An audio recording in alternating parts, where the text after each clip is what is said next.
Chapter 2, A Life Worth Living.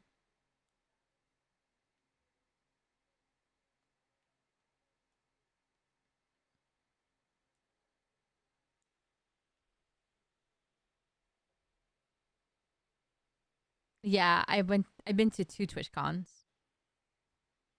For the second day in a row, I wake up in a soft bed. My bed. It's early. The library downstairs is silent. No one else is here aside from Juliet. I didn't even transform before falling asleep last night. Just pass out like this with human arms and legs. No wonder I'm sore. After I agreed to Juliet's offer, the rest of the day passed by quickly. Aspen and Juliet showed me around the house. Part of the library and Juliet made dinner for the three of us. Aspen didn't leave until this evening, and I decided to go to bed early. After the whirlwind of emotions I went through yesterday, I was exhausted and fell asleep as soon as my head hit the pillow. Not having to be on alert the moment I open my eyes is a nice change.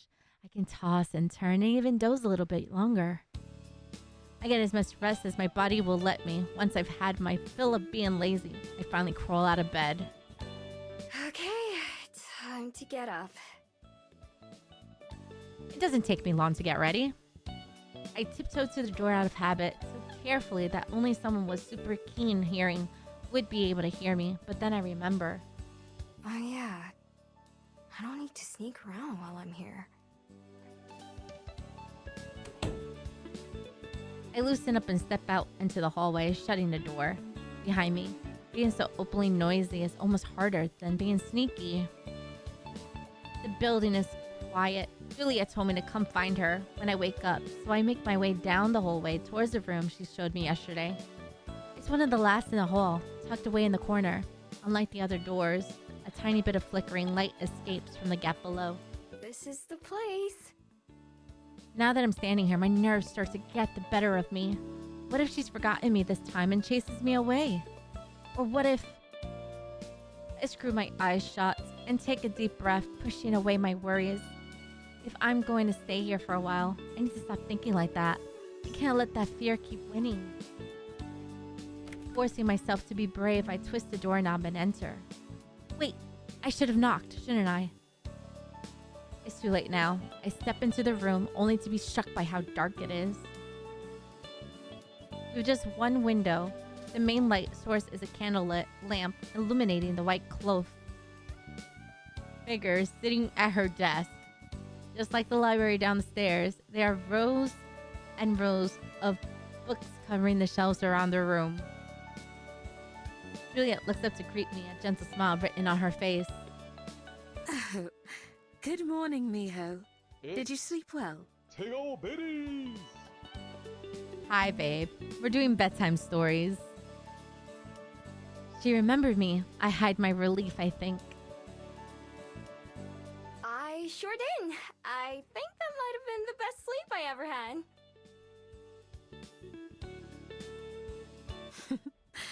I'm most glad to hear it. Would you like to sit down? Oh, sure. Thanks. There's only one other seat, so I awkwardly sit down across from her.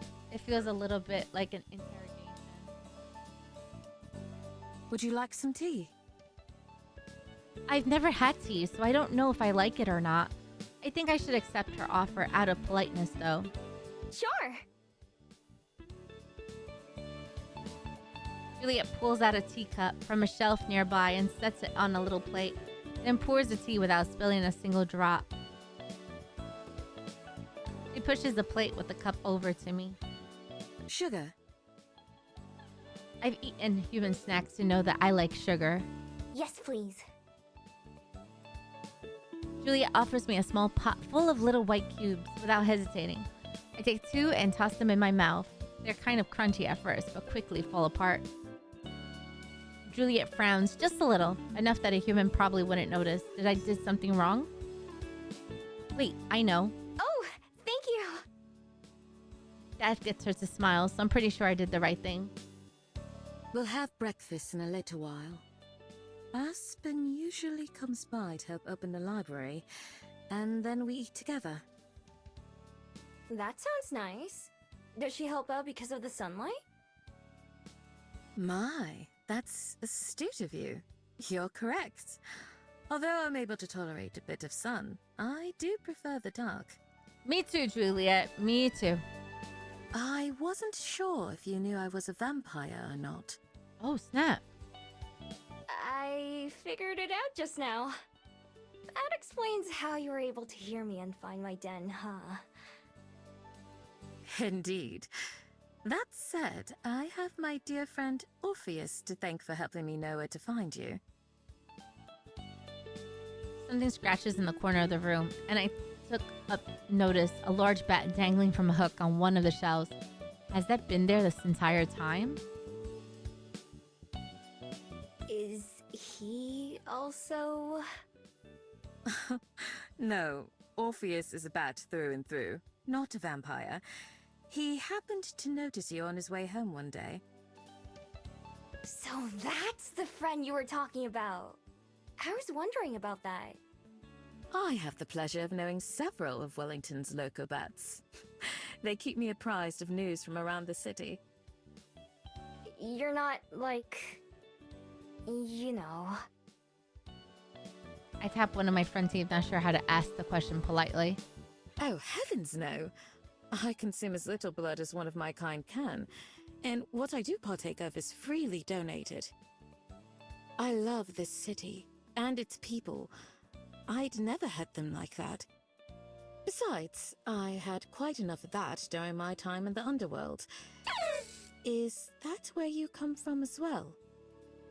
Oh, I'm not from the underworld. I'm from Korea. I've heard lots about it, though. I'm one of the only fabled I know of who doesn't come from there. For a long time, I didn't even know that other fabled existed. Hi, Archangel. We're doing bedtime stories. Want to sit down and relax and enjoy?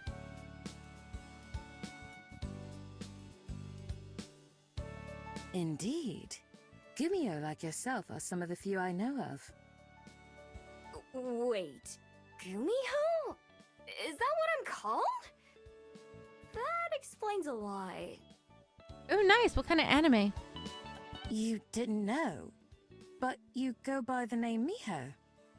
Just because I like the sound, I thought it was more like a nickname. Oh, I heard that one's so good. They actually have a game coming out too for it on Steam. I change it up wherever I go. Oh, PlayStation. Gumi, Homie, Migu. I've never had a real name. Are you excited? I didn't even know I had a kind. I've never met someone else like me. I started it. I never finished it. I wonder if we'd have much in common. Have other foxes, well, Mio, lived the same kind of life I have? Maybe they're better at fitting in with people than I am, and that's why I've never seen one. Are there any other Gumio in Wellington? None that I know of. It's possible, though. Oh man, that's exciting. So yeah, you gotta catch up. At least it's not as long as other animes. I'm not sure what I'd say if I did meet one. I wonder about the others like me before, but since I've never met one, I've eventually assumed they don't exist. Finding out that they do, and that's they're even a name for us, comes as pretty big surprise. No matter how long I've been alive, there's still so much that I don't know about the world. As our discussion tapers off, the sound of the front door reaches my ears from downstairs. Juliet must have heard it too, looking over as I do. Oh, that'll be Aspen. Shall we go down to breakfast? I'll never say no to that. I've never started One Piece. Juliet takes to her feet, blowing out the lamp as she goes. Orpheus, the fat, leaves the study when we do, though he flies off in a different direction. I guess he won't be joining us for the meal. I had to be careful not to spill my cup of tea as we walk down the stairs. Aspen waits at the bottom, a large book tucked under her arm. She waves with her free hand to greet us. Good morning, Aspen. It's nice to see you again. Don't is a trap. Once you start, you won't want to stop. Okay, I'll take your advice. I've watched Death Note over 10 times. And I'm watching My Happy Marriage for the 3rd time. Good morning, Juliet. And you too, Miho. I must admit, I was a little worried you might run off during the night. I may have thought about it a little. I love Fairy Tale. After I went to bed, though, I was out like a light. Glad you decided otherwise, then. Living in the library sounds like heaven. I can't believe you'd think about giving that up. I've never seen Overlord. Anyway, I'm opening today, so I can't stay too late. I'll go ahead and take care of the windows. I love Aspen's accent. It's so cute. And Juliet is still mommy.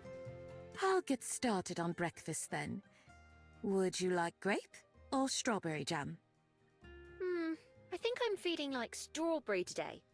Oh, or some of that orange marmalade if there's any left. Yum. You have to let Miho try that too. I'll see if we have it. Is that a nonce you have with you? You can just leave him on the desk for now. It sure is. I'll be taking Jacques on the way out. I'll write it down.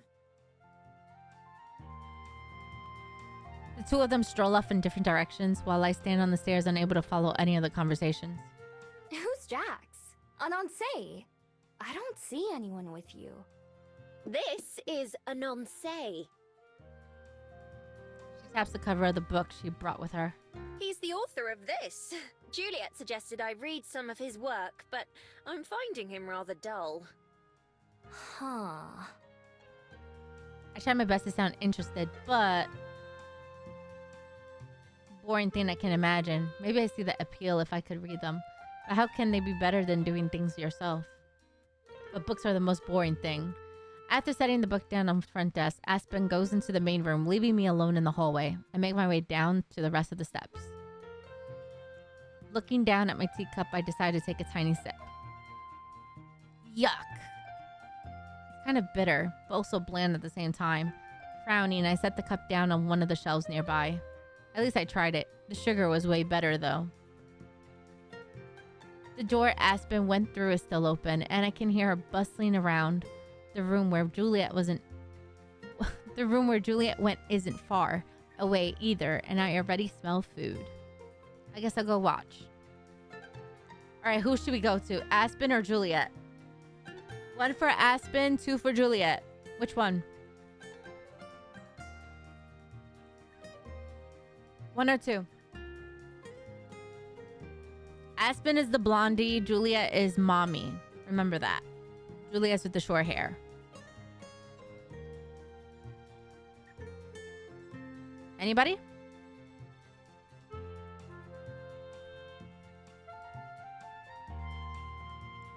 One, because Juliet's looking for Romeo? Okay. Aspen is in the book room by now, and I wander in that direction. She steps from window to window, pushing them open and pulling the curtains back. With each one, another sunbeam pours in and the room gets a little bit brighter. Oh, hey Miho. How was your first night here? Great! After you left, I went to bed early. And then I got to sleep in. You sure do love to sleep. Color me even more jealous. I'm working opening shifts most of this week, so I have to be up early every day.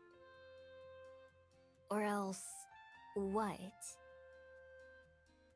She stops and gives me a frustrating, familiar look. The look that means I've said something weird. Or else I get reprimanded for being late. Duh. Zach, don't be calling me out. Not to be rude, but, have you never had a job?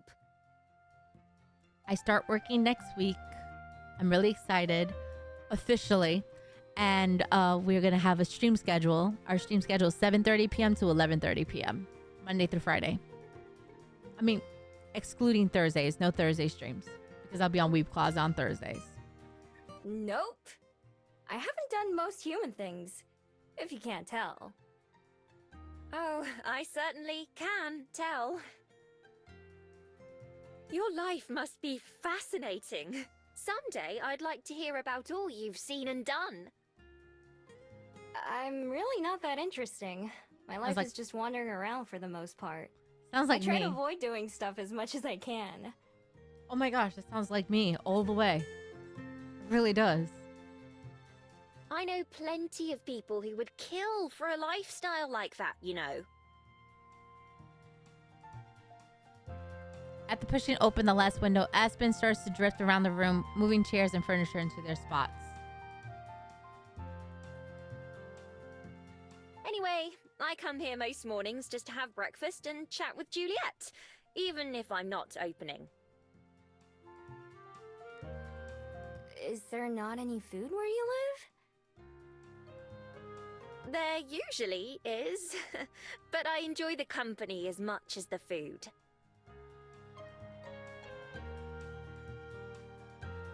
Speaking of which, Juliet should be about done by now. Let's join her, shall we?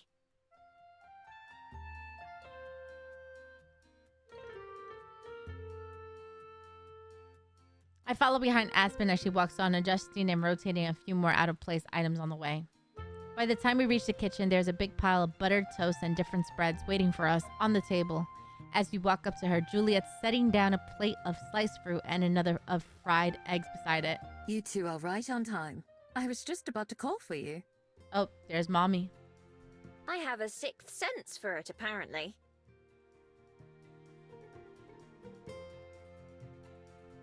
We all sit down and dig in. The food, of course, is delicious. So, Miho, how will you be spending your first day as an official Wellington resident? I don't know yet. Hadn't really thought about it. Now that you mention it, I'll have a lot more free time now, huh? Holy cow! The How are Vip you, was little sometimes a geek? little late. Always more than a little great, but always a little geek 88. I literally wrote to you earlier, and then I took a nap. How are you? I hope you're doing fantastic. How's life? Are you excited for the holidays? Like, give us the rundown. The one you want to share with us, of course.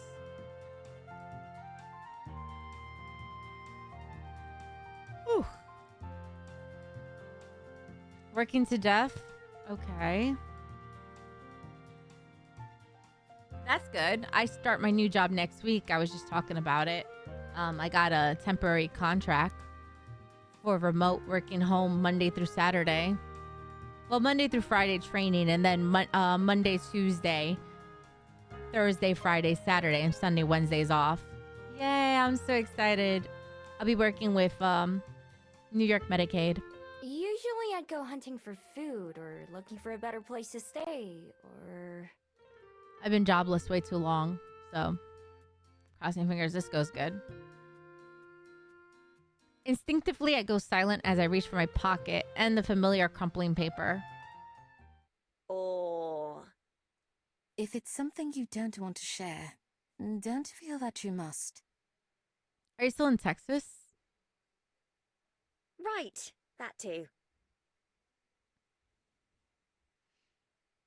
I hesitate. I'm not sure I've ever told anyone about what I'm searching for, or at least not the specifics. I had a lot of first times, though. What's one more besides maybe the two of them can help? No, it's okay. I've been looking for someone.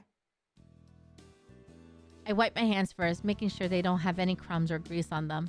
Then I carefully slide the thin scroll from my pocket. I always keep it in the deepest part where it won't get wet or damaged. With great care, I gently unroll it, letting the two women see the ink markings brush onto the scroll. The edges are fuzzy with age by now, but the text is still legible, I think anyway. Yeah, I'm a Texan for a few months now. I'm loving it. Not sponsored. Fair, fair. I'm glad you're loving it. They gave me this a long time ago. I don't know what it says. Is that Korean? Maybe Chinese? I'm not able to read either one, unfortunately. Hi, Dash. They remind me of older Chinese characters, but I can't be certain myself. Sorry, but I'm not too familiar with them either. So we haven't played this for 2 months. My first part of this story is on YouTube. Me silly forgot to save my progress, so I had to skip through chapter 1 to get to chapter 2. But luckily, I've been saving. They look a little defeated, but I quickly wave off their concern. It's okay. Nobody I've asked could read it either. For all I know, they might just be scribbles. I thought that maybe if I knew what it said, it would help me find them. You know what, Zach? We don't talk about that. Who exactly are they, if I may ask? They're a traveler. I learned that word just to be able to describe them. They were the first human I ever met, and they told me stories about the rest of the world. And you've been searching for them ever since then? Yep, for as long as I can remember. I met them back in Korea, when I was a fox. I saw you message me, but I was working. I'm a manager basically of a chain of cell phone computers and electronics repair store. That's awesome! I hope you're liking it. I couldn't understand what they were saying, not until much later. Reminiscing about them gives me a very particular feeling. It's warm and fuzzy, but also a little sad. I think people call it nostalgia. My voice is a little quieter as I finish what I mean to say. But that never stopped them from coming to see me. I don't know their name or even where they're from, but I'll definitely recognize them when I see them again. Both Aspen and Juliet are quiet for a moment, visibly thinking over what I've said. After a long while, it's Juliet who speaks first. In that case, I'd be happy to assist in any way I can. Me too, of course. Speaking of which, I may have found something useful to you. I was doing a little bit of research on Gumiho last night. There was surprisingly little to be found compared to some of the other fabled. It's very good. I hope you are all doing okay. I'm lurking hard in the server and stuff, but life has been very much... It's okay. I understand. It's the holidays. It's a new world. New time zone. I truly understand. I've been a little MIA from the server too, but you know I'm always there checking what ruckus you're doing and stuff behind the scenes. But yeah, I've been job hunting and, you know, trying to catch up with things. Little by little, it'll get easier, hopefully. Wait a sec. You found out that I'm a Gumio too? Well, yes. It wasn't too difficult to look up. Is that odd? So in less than a day, both Aspen and Juliet were able to learn something about myself that I couldn't in a lifetime. I guess not. I only realized how I sound after I said it. Juliet shoots a look at Aspen, who quickly tries to move the discussion along. Anyway, I was trying to find out why Juliet and I can remember you when nobody else can. Although I didn't find anything about memories in particular, there was one story that claimed a Gumiho's curse doesn't take effect until a full day later. Oh, of course. And since you and I both saw Miho again before too much time passed, we didn't forget her. Right, that also makes sense from what you told us yesterday, Miho, doesn't it? You said you don't tend to talk to people a second time. Yeah, I usually try to avoid it, really. I haven't ever thought of my magic as a curse before, but I guess to the person who forgets me it is. So that means that all we have to do to avoid forgetting about Miho is...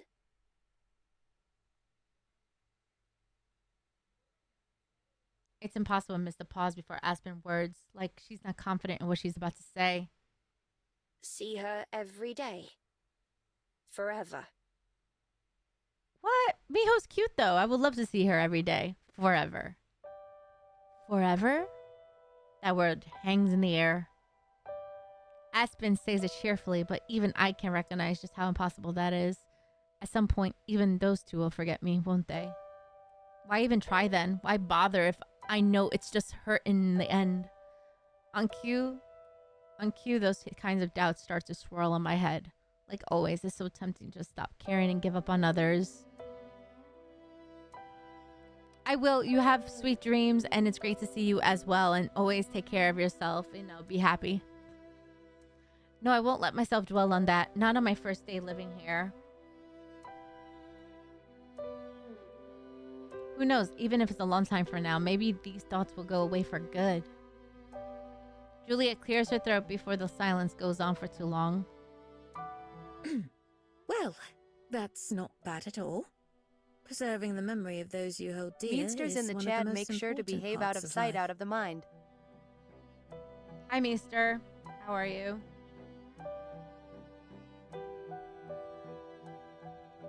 Aspen ponders for a moment before nodding. It really is. It seems a little early for either of them to consider me dear to them, but I keep that to myself.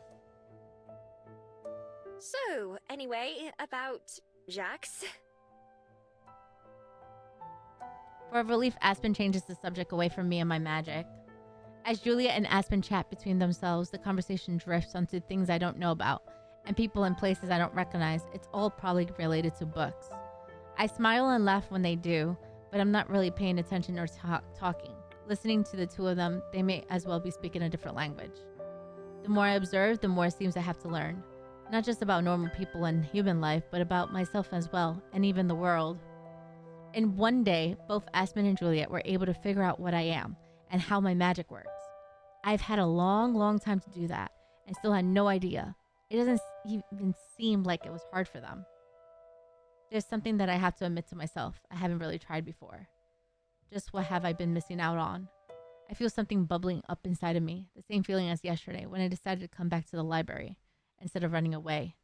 Something that makes me clench my fists and take a deep breath as I make another decision. Something that I realize I can put a name to even though it's a new one for me.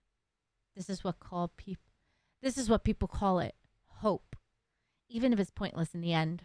I want to learn how to be a person. Juliet cuts off whatever she was saying mid-sentence. Both she and Aspen turns to me with eyes wide.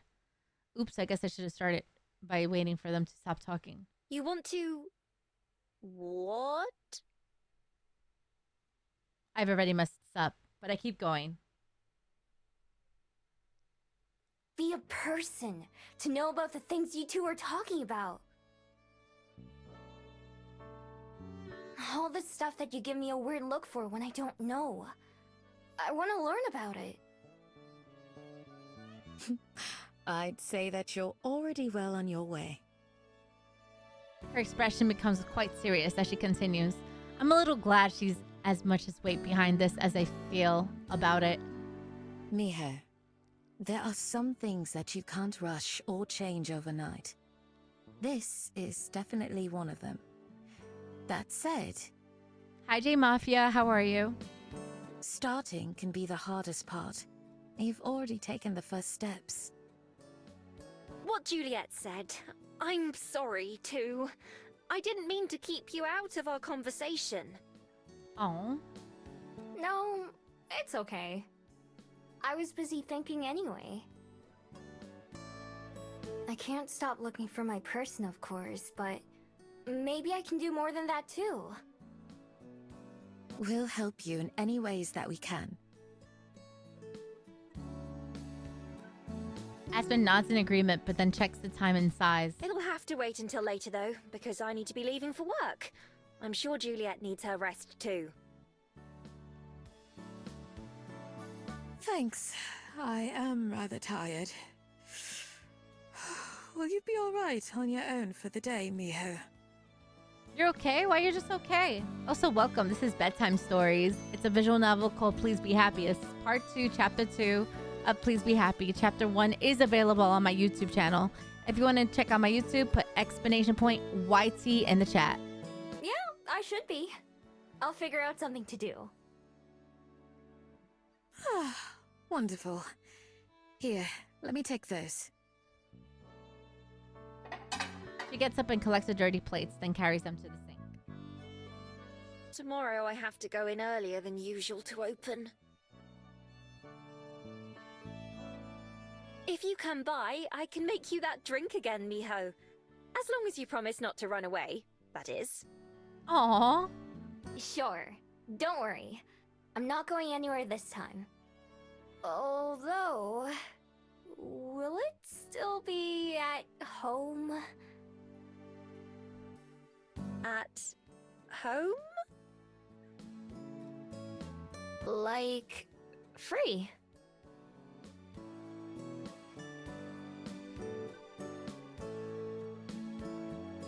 Oh, on the house! Yes, of course. This should probably be the last time, though, or my boss will start getting upset.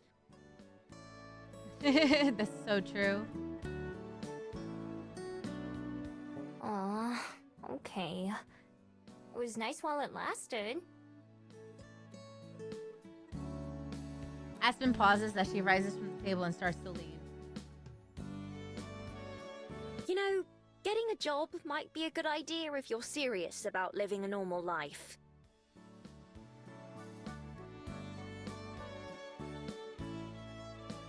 It's hardly the most fun, but then you could buy as many fairy kiss chillers as you want. A job? Sounds like a pain. Facts. So much facts there. Aspen just sighs as I sink into my seat. The way she talks about having a job makes it sound awful. Well, it's just a suggestion. See you later, Juliet. Miho. With that, she takes her leave as Juliet and I wave her off. After the distant sound of Juliet shutting her bedroom door, the whole library is silent, leaving me alone with my thoughts in the kitchen.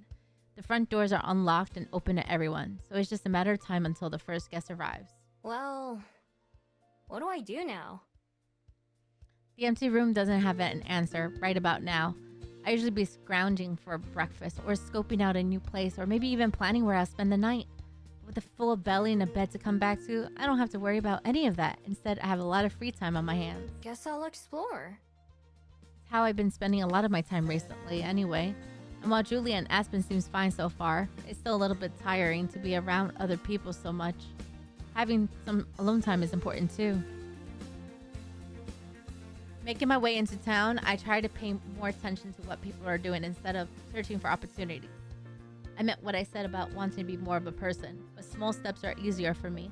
And if there's one thing I'm good at, it's observing. Of course, I'll be keeping an eye out for anything that can help me find my person. But I have to admit that I don't have much of a plan for that. I was singing that in my head, Zach. Usually when I go to a new country or city, I try to find someone who might know them or who recognizes my scroll. I usually prefer asking other fabled. They're easier to deal with than humans. It's not a very efficient plan, if I was being honest. I have to get really lucky for it to work, but I haven't come up with any better ideas.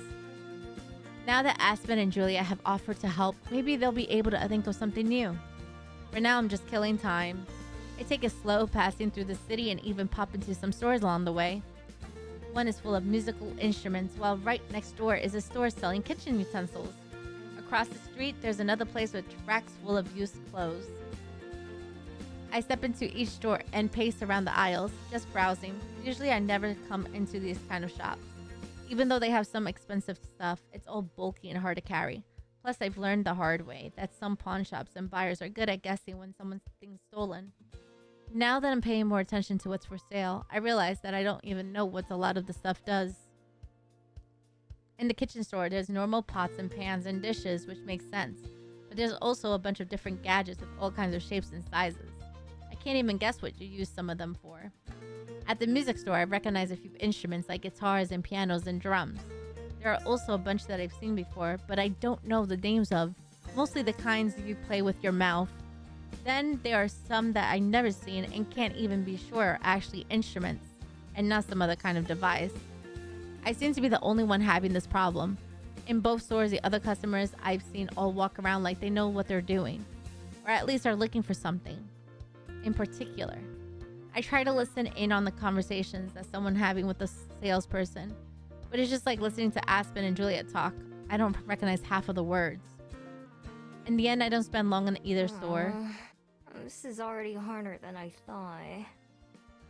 Nearby, there's a clock outside one of the stores, and it informs me that it's only been an hour or so since I left the library. There's still a long time before Juliet will be up. Guess I'll keep looking around. Although I'm not expecting much. I continue to browse through most of the shops I pass just for something to do. I think about going by the Bell House and saying hello to the Aspen. When I get there, there's a line out the door and around the building, peeking through the window. I don't even see her. Instead, someone else is taking orders at the counter. I don't feel like waiting, so I keep walking instead. I end up walking for as long as I can stand it, past the Skyport and beach, past Mount Victoria, back towards the town again, yet again. When it eventually gets too boring, even for me, I head back to the library. It's much busier now than when I left it. There's a pile of books on the desk and people have brought back, and the checkout sheet is half full. Some of the chairs are occupied, and at least a dozen people are browsing the shelves. None of them pay me any mind, even when I grab a snack from the kitchen, and then I head up to my room. In there, I do the only thing there is to do. Flop into my bed and look up at the ceiling. Don't get me wrong, I'm glad to have a bed to do that in, but it doesn't help much right now. So I can be bored outside or bored inside. In my normal life, I'm usually too busy to be bored. Having time to rest and relax can be a luxury now. I've got more time than I know what to do with. I hadn't even realized this would be a problem. Guess all I can do is wait for Juliet. Hopefully she'll have some ideas. I get the feeling she could give advice on anything. May as well get comfy. Yawning, I get under the covers and then transform into a fox. With the soft pillow under my head and the cozy blanket above me, it's a lot like being in a very comfortable den. And after all the walking I did, a nap does sound pretty nice. If I'm lucky, I won't wake up until Juliet does. Wrapping my tail around my face, I close my eyes and eventually drift off to sleep. It's almost dark out when I finally open my eyes. Just like this morning, it takes a second for me to remember where I am. I burrow my way out of the blankets and then retake my human form, rubbing the sleepiness from my eyes. That nap worked better than I expected. Hopefully Juliet will be awake by now. If she isn't, I don't know what I'll do. There's no way I'm falling back asleep anytime soon. Unlike this morning when I passed by Juliet's office, there's no light from under the door. I do catch the sound of something going on in the kitchen, so I make my way downstairs. In the kitchen, I treat it to quite the sight. Good evening, Miho. I'll be with you in just a moment. It's not just Juliet in the kitchen, but 3 bats as well. One clings to the back of the chair, Aspen sat in the morning, and another is on top of the fridge. The third one's perched on Juliet's shoulder. I think it's the same one that I saw in her office.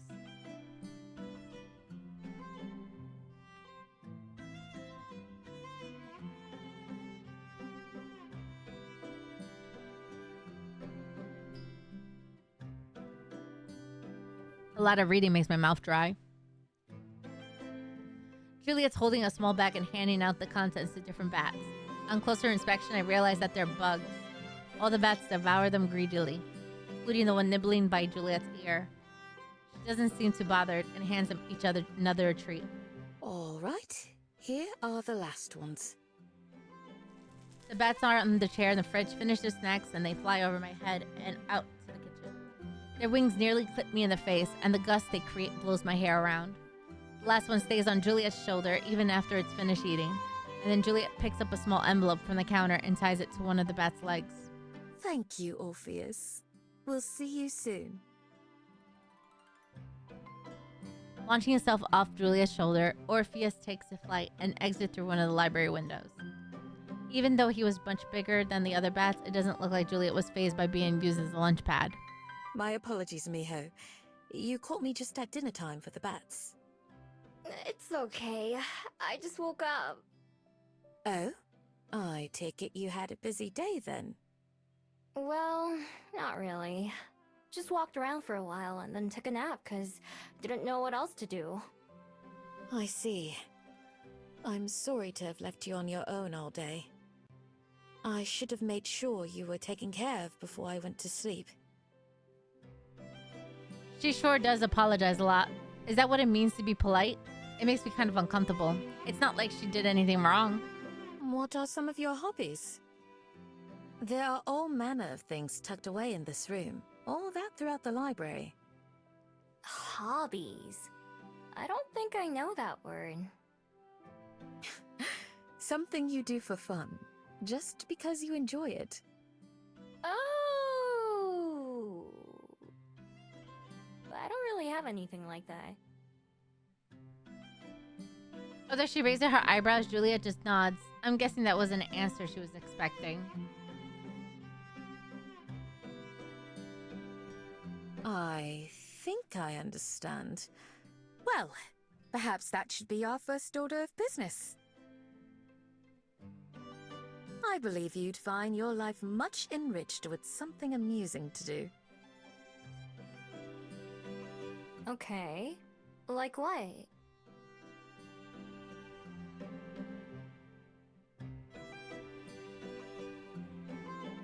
She ponders for a moment, tapping the countertop beside her.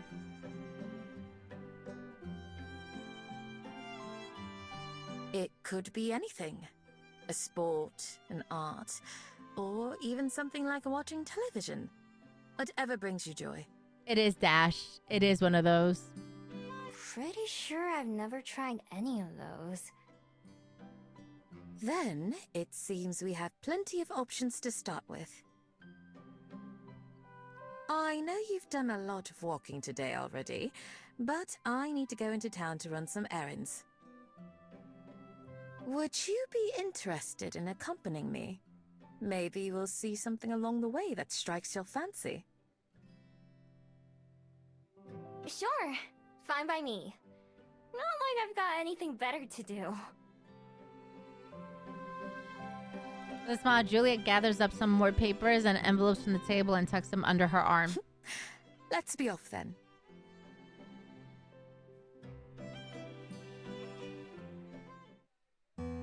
Leaving the library unlocked, we set off down the familiar path. Juliet maintains a brisk pace, but isn't too fast. I like this a lot more than going slow. So, Miho, how are you enjoying Wellington itself so far? I like it. It's not too big and it's not too small. Like that there's the ocean and mountains close by. Yes, we're truly fortunate to live in such a paradise. How'd you end up here in the first place? You said you came from the underworld, right? That's correct. Ugh, I was much wilder and irresponsible in those days. But then, I met someone who changed my life. Someone who made me want to be a better person. And part of that meant reinventing myself, with a new life in a new place. Congratulations, Spark, on your 10 stream streak.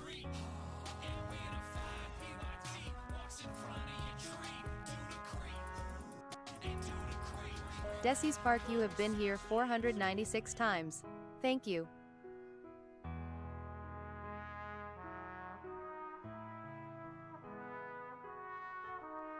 Rather like what you've been doing too. Huh. I can't picture you being crazy like you said. That's something of a relief, but it was certainly true at the time. Sometimes, it does feel as if I was an entirely different person back then. Oh, Juliet's doing confessions. It can be difficult to reconcile who we were with who we are, or want to be. Doesn't seem like you had too much trouble with it. I wouldn't say that. For one, this was very long ago. And even now, I continue to change. Everyone does. Perhaps in a few hundred years, I'll look back on these days, and they'll also seem like someone else's life. Maybe. Not that I think Juliet's lying, but it seems to me like she's just being modest. I may have not known her for long, but if anything, she seems a little too perfect. It isn't too late in the evening yet, so there are plenty of other people out and about too. Occasionally, someone will recognize and greet Juliet, and she always gives them a friendly greeting in return. After walking in silence for a couple of minutes, I clear my throat. I've got a question. What is it? Do you always walk places?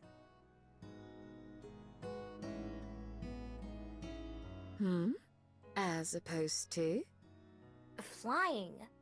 Can't you turn into a bat?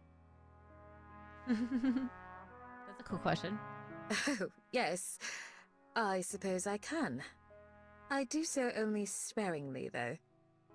I find that I appreciate life more as a human than as a bat. Why? That's weird. Like being a fox a lot more. Being a human just feels clumsy.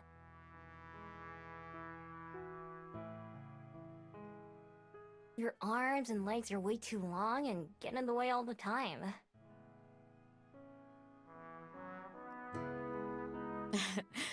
I suppose that's true. It can be quite awkward at times, or even embarrassing. Yeah, exactly! I've never been embarrassed as a fox. Aww. I understand. There are certainly downsides. I believe the good makes up for the bad, though. Some things are only possible as a human, or fabled. Remember, they're fabled characters. So Julia is a vampire and Miho is a fox. Like what? I can't think of any, other than talking like this.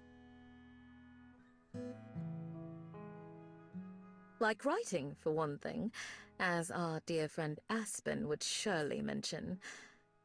Or perhaps... like dancing. Have you ever danced, Miho?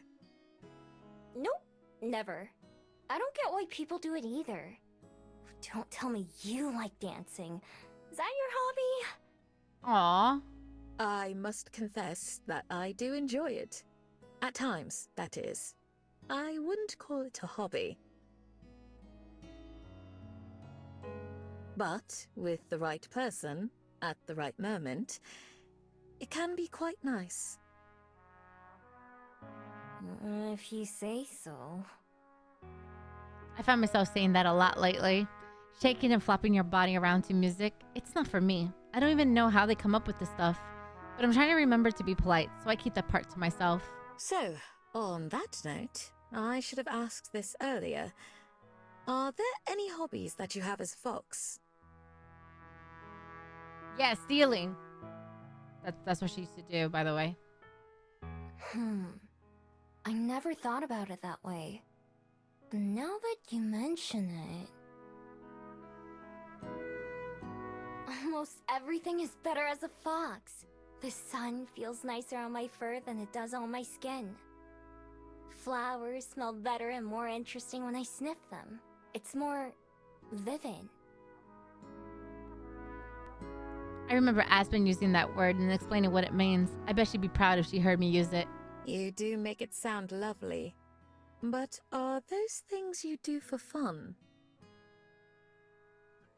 Well... I almost say yes right away, but then I think about it for a second. I do love those things I mentioned, but maybe they don't fit what Julia is asking. I guess not. They feel good, but they're not fun. Oh. That's still valuable too. So far, we've been following the same path that I took earlier when I went into town. But when we can't come to a crossroads, Julia turns in the direction of a neighborhood instead of the city. The first stop I need to make is down here. After that, we'll go look around and see if there's anything fun. Alright, I'm just following you. This isn't the same neighborhood where I hid from Julia a couple of nights ago, although it's pretty similar. Some of those houses are the sort that reminded me of Bugs when I first arrived in Wellington. We stop at one of them, a little one-story house with the porch light on. I follow Juliet to the front door and she rings the doorbell. Is this for one of your errands? Yes, we're delivering those papers that were requested. She straightens out to the two yellow she straightens out the two yellow packets she was carrying. The door opens and a young woman carrying a baby stands behind it. Oh, Miss Juliet! So good to see you! With one of her trademark smiles, Juliet hands over the papers and the two chat for a bit. I lean against the wall, not involved or listening. When talking to the lady, Juliet uses the same warm tone and softness as when she's talking to me and Aspen. In fact, if I close my eyes, I could almost pretend that I'm back at the breakfast table with both of them, listening to them go on about the books.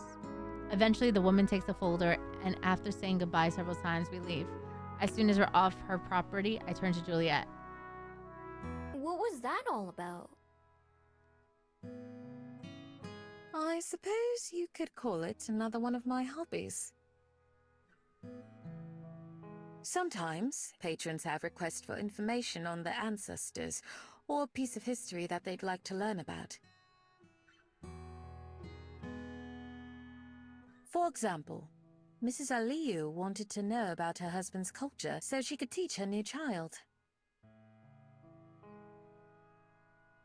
I find and collect what's requested, and bring it to those who asked. Whoa, sounds like a lot of work.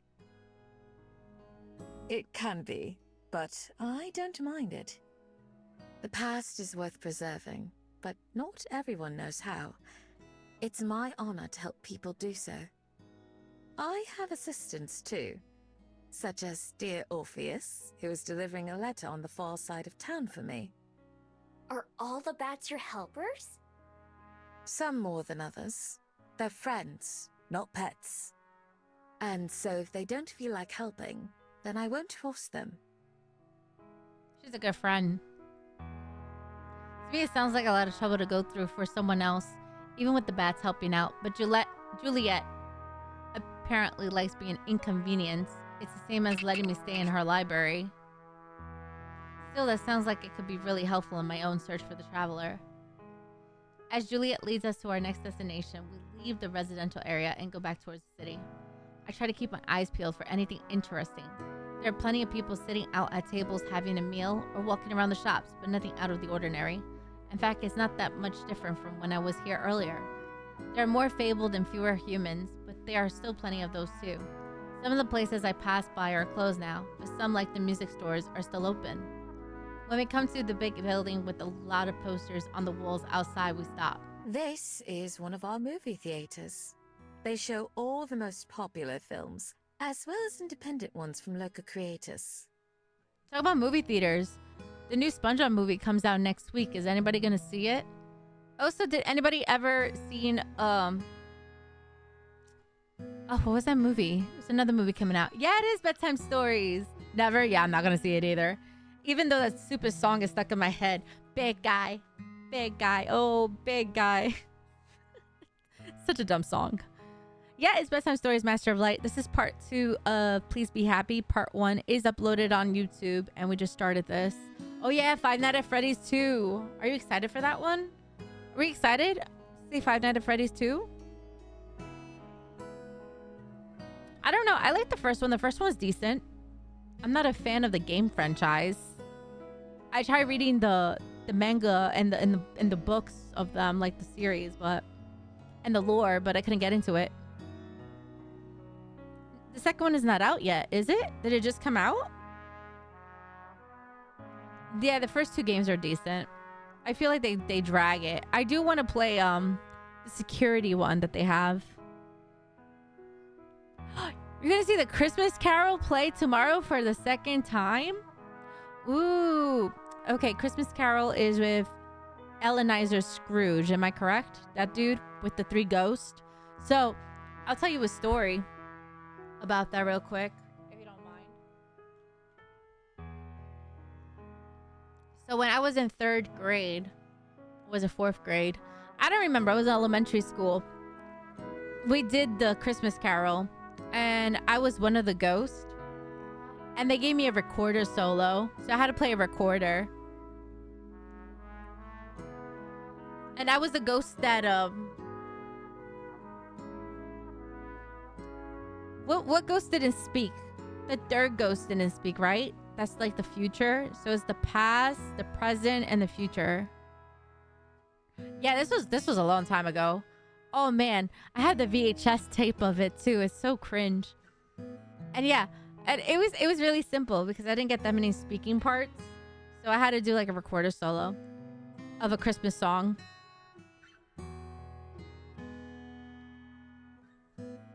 Oh yeah, that's what it was. I was literally the ghost. I didn't speak. I was the third ghost.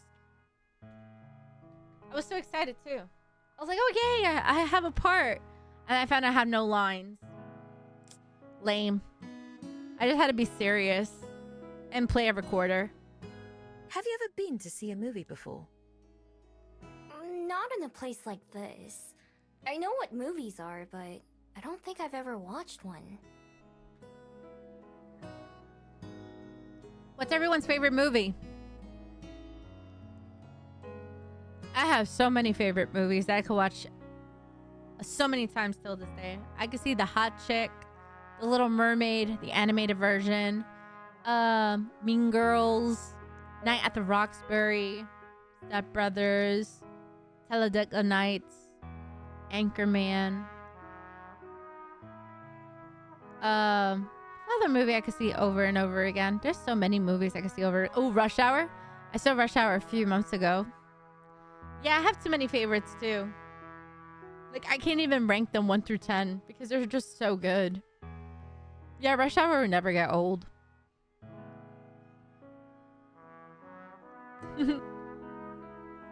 K-pop Demon Hunters. I've watched it 22 times. You should try it sometime. Maybe you'll find you like them. Movies can make you feel all kinds of different things. Happy, sad, scared, or just amused. Yeah, don't judge me, Dash. Okay, so movies can make you feel happy, sad, scared, or amused. Can you name 4 movies that gave you those same emotions? Good bot. All right, so a movie that made me sad was The Tooth Fairy. The Tooth Fairy made me sad. Scared. Hereditary, or whatever it's called. That movie's terrifying. Amused. Anger Management. And Happy, the Hot Chick. Those are the movies that make me happy, scared, sad, and amused. How about you? I want to know what movies you like. Yo, everyone says I should see Sinners. Is it that good of a movie? I've heard so many good things about it. Like, I've heard people went 3 times in the movie theater just to see that movie. Is it really that good? All 4 in 1? Oh, so you felt happy, sad, scared, and amused watching Sinners? Okay, I might have to check that out. My mom wants to see it too. I might have to rent it. Because I know it's not in theaters anymore. That was in theaters like a while back. Anybody else? No? You just want to listen to the story? Am I making you sleepy? I have a very soothing voice. Okay, let's continue. Some are good for making you think, and some are good because you don't have to think about anything and can just relax. Heck yeah. I fall asleep to queso every night. Thanks to big old Tigs. Queso is my comfort streamer. He really is my comfort streamer. It's crazy. He'd be yelling the most unhinged stuff. And when he yells, Kitty! I light up like, where's Kitty? Where? I get so excited when Queso's on the screen. He watches YouTube videos. Anybody here watch Queso? Show of hands? Anybody? No? I wouldn't know about anything about Queso if it wasn't for big old Tigs.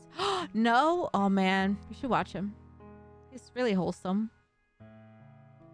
He's the GOAT, man. He's the greatest of all time.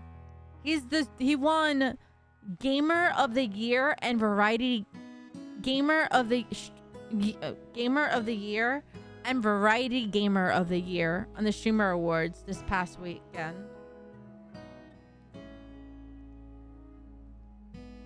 John never seen a gym. Oh my gosh.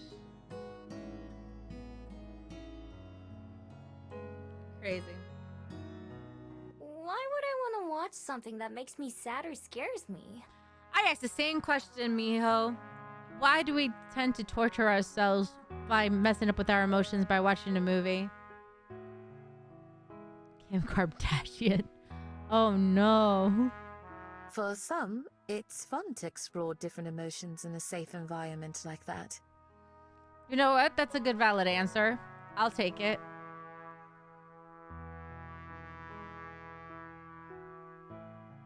When we see something that makes us feel strongly, it can stick with you. Perhaps cause you to view things in a different light. That's really valid too.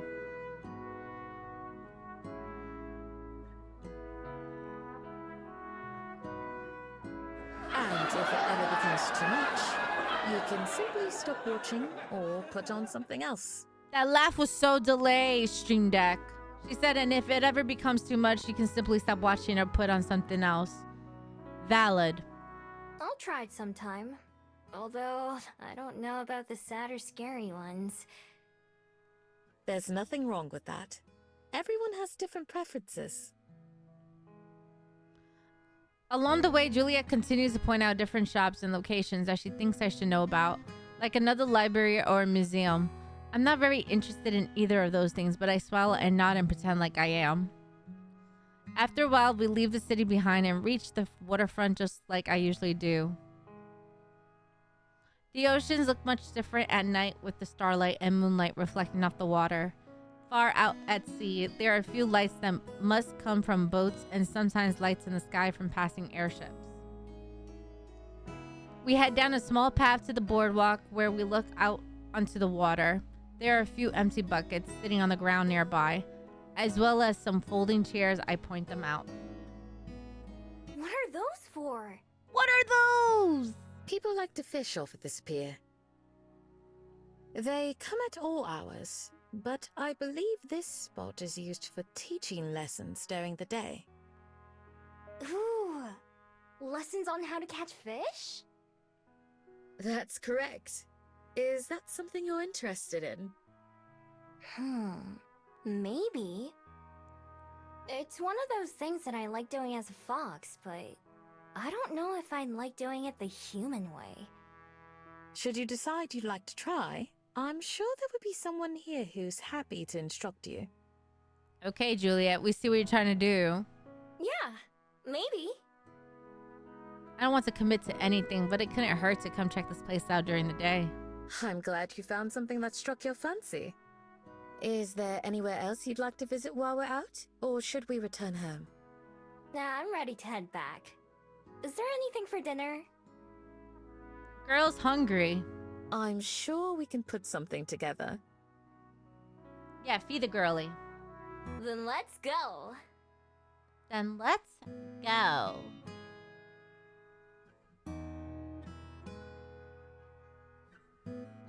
Since I actually know where we are now, I lead the way home with Juliet close behind me.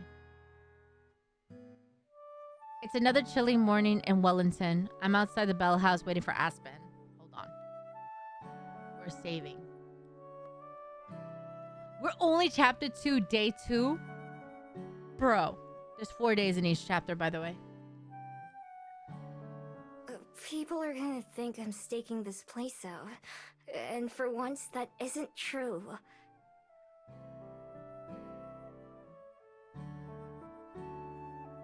It's after breakfast, but before the sun's up, Aspen invited me for a free drink before they open. But I'm starting to think I've been duped. Anytime now. I rub my arms and bounce around to try to stay warm. Right as I'm thinking about picking the lock myself, the front door swings open as Aspen waves me inside. So anyway, like I was saying, my uncle taught me this trick to make it taste better. You put a little bit of salt in the coffee and it brings out the flavor, right? Not too much. You don't want to make it salty, but just a little bit. Sorry about that. I got a little held up. I was thinking maybe you forgot about me after all. Aww. No, you're not rid of me that easily. I was just... I tried it and it's really good. Have you tried it? Remind me, I'll make you one. So then I was thinking, if I start doing that every time I make a drink, eventually people will start realizing that their coffee's better when I make it, but they won't know why. Talking to Lena. That can always take longer than you expect or plan for. But she and I often look the other way for each other on certain things.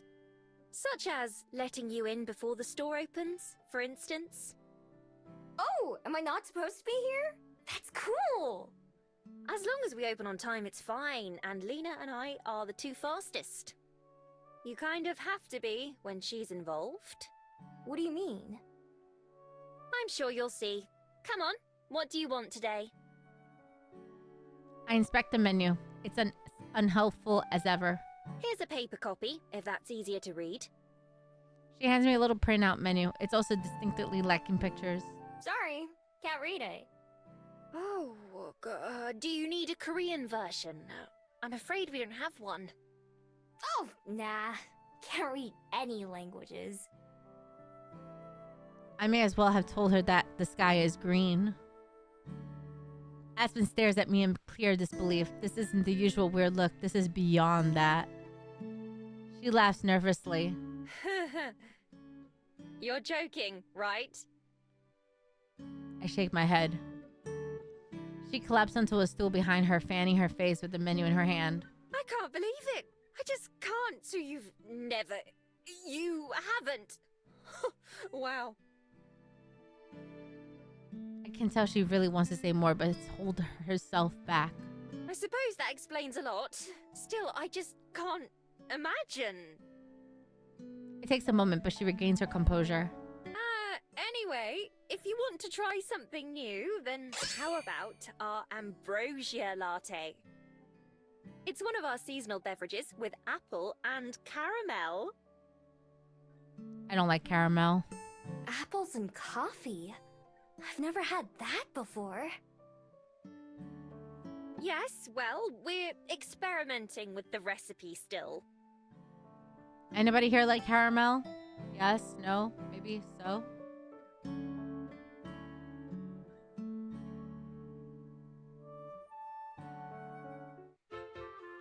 I said that we should try adding more cinnamon to it. I don't even know where Lena comes from. Suddenly she's just there. Aspen said it would overwhelm the other flavors, but I add extra whenever I make one, and so far no one's complained. Lena, are you serious? Uh-oh. Well, yeah. How else are we gonna find out which one's better? I'll make one for your friend too, and she can tell us which one she likes more.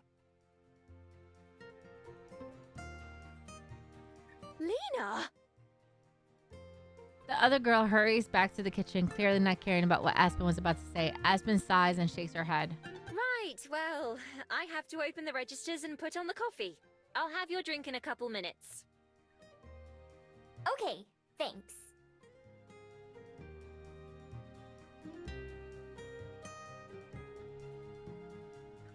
I hop on one of those tall stools and wait, swinging my legs back and forth. Before long, the cafe fills with the smell of warm coffee and baking bread. It's enough to make my mouth water, even though it hasn't even been long since I've last ate. Aspen roams between the kitchen and the front area, always looking very busy. She checks and inspects what seems like every drawer and cabinet in the place while getting ready. Lena's busy too, mopping and setting up chairs. At some point, she puts earphones in and her music is loud enough for me to hear it from across the building. After a while, Aspen returns to my table along with a steaming Piper cup. Here you go. One ambrosia latte.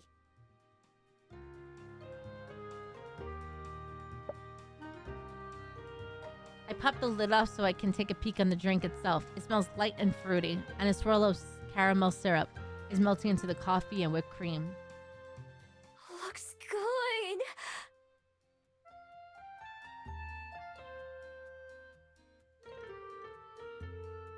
Hopefully it tastes good too.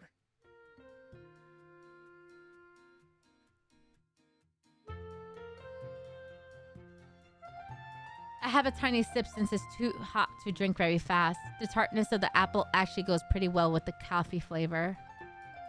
It's a little sour, but it's not bad. Not as good as a fairy kiss chiller, though.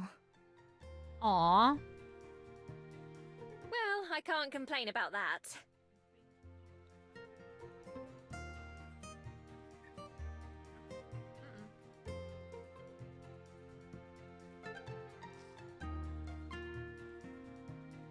Oh, that's how you quick save. That's what I forgot to do next time. All right, I'm quick saving now. The chair squeaks across the floor as Aspen sits across from me. So, have you decided how you're going to spend your day? Not yet. What about you?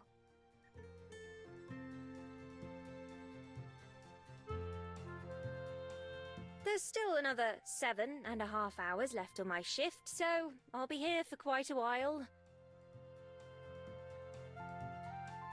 After work, I try to have a social life or get some writing done.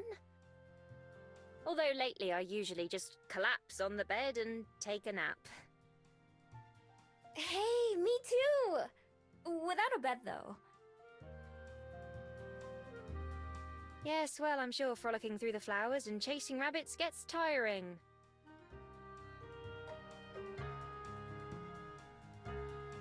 Ooh, are there rabbits around here? Not for long, I imagine. Speaking of which, have you thought about what I said yesterday? About getting a job? It seems you have more than enough time on your hands. Aww.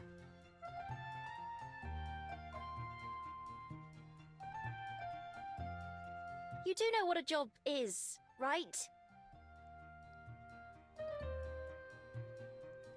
More or less. I mean, I've seen people at work before, but I've never had my own job before you ask. Yes, I'm aware. Anyway, you'd have money to buy things you want, and you wouldn't have to steal to get it. Ooh, shots fired, huh? What do I need money for, though?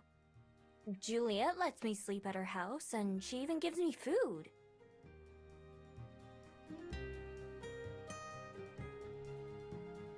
I don't mean to sound rude or anything, but Juliet can't take care of you forever, you know? Sounds like my mom. I know.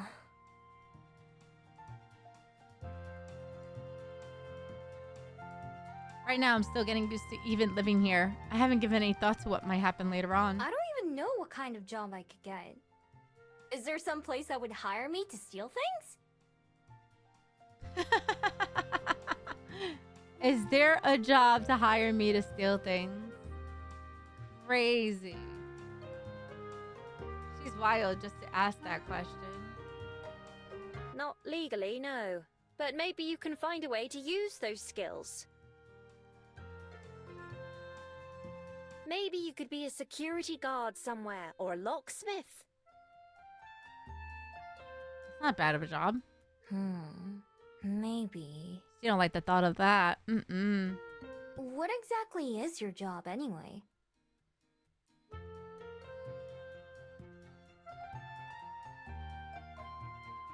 Well, as you know, I'm a barista. That means I make coffee and tea and hot chocolate and whatever else our customers ask for. Barista. I don't think I could be a good barista. I will mess up your coffee. I will spell your name wrong on your cup purposely. I'll be the worst. Some people rely on our products just to get through their day, so I consider it to be a very important job. My mom needs her coffee every morning. If we were to close or go out of business, there would be a great many people who would be distraught over it. I don't blame you. Wow! And you're gonna do this for the rest of your life? Barista, this ain't coffee talk. You know what's funny? I would love to replay coffee talk so we could do the second coffee talk and then the new one coming out. Not for that long, I hope. It's not my passion by any means, but I don't mind it. Hey, she admit that for being a barista is not a passion, but it's her job. It can be rather exhausting, though, especially on busy days. Aren't you busy every day, though? I can't say she's selling me on this whole job idea. What is your passion? It's this. Like she was waiting for me to ask, Aspen dramatically pulls out a small notebook and puts it on the table. It's the one that I see her writing in all the time. I lean forward to look at it closely. It's not very big, about the size of my hand, and it's mostly purple in color. There, an intricate gold pattern around the border. It definitely looks fancy. I could probably get a lot of money for this at the right store. This is my writing notebook. One of them, at least. My passion is writing, bringing stories and characters to life, making people feel what I feel. There's nothing quite like it. So challenging, yet rewarding. It's both my favorite activity and also the most frustrating one. I don't blame you. This notebook is full of story ideas, lines that I come up with, or other interesting details. One of the best parts of working here at the Bell House is that I get to meet so many interesting and inspiring people. For example, when you first came in, I wrote a brief note about you. I never imagined that just a few days later we'd be having this conversation. Trust me, I didn't either. What did you write about me? For some reason, Aspen's face gets a little red. I don't remember, just that I wrote something. It's in another notebook, not this one. Mm-hmm. Sure. My dream is that someday I'll be able to make a living from my writing. In fact, when I moved to Wellington a couple of years ago, that was supposed to be the first step. It's been taking longer than I'd like so far. Every morning when I wake up, I tell myself that I'm not going to sleep that night until I finish at least a chapter. But then by the time I'm done with work, all I want to do is pass out. Of course, that just puts me further and further behind. I've really only myself to blame, I suppose, but life doesn't make it easy for me. Sighing, Aspen puts her notebook away once more while I sip my drink. Saying it like that, I can't fault you for not wanting to get a job. I'm only here because I need some way to pay the bills. That's just the life of a starving artist for you. Sounds like real life. Did someone say job? Are you getting a job here? Is this an interview? Oh boy. From out of nowhere, Lena appears with a cup in her hands. No, Miho's just a friend. And were you eavesdropping on us? It's not eavesdropping if you're in public. She got a point. You should learn to talk quieter if you don't want people to hear you. Like me. Tell me you're joking. About what?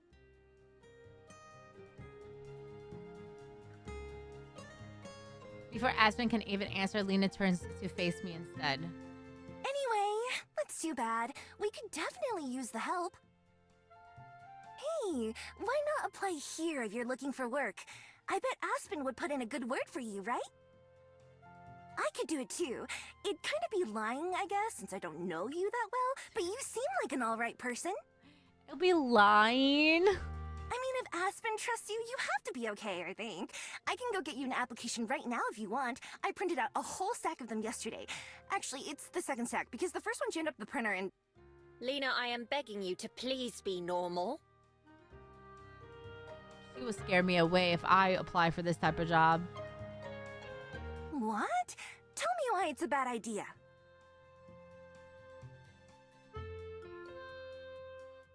Do you not think... What's your name again? Miho. Do you not think Miho could do it? it's not that. I'm sure she'd do great. It's just... Uh-oh. Wait, that sounds fun. Would I get to work with you? Yeah, we'd work together. Oh, you meant Aspen, didn't you? Yeah, she'd be there too. She's like, yeah, you get to work with me, Aspen. Yeah, I guess. Slapping her hands on the desk, Aspen stands up from the table. It's certainly an idea. Perhaps one we should discuss later. I think she's trying to hint something. Lena, you and I should be getting to work, don't you think? Okay, boss. Please just go unlock the door. Okay. Smirking, Lena heads towards the front of the store. Feel free to hang out for a bit if you'd like, Miho. Although it's going to get busy soon, so I won't... Oh, wait, I almost forgot. If you need something to do, come play tennis with me this afternoon. Ooh, tennis. Tennis? Yeah, you know, you hit the ball back and forth over the net.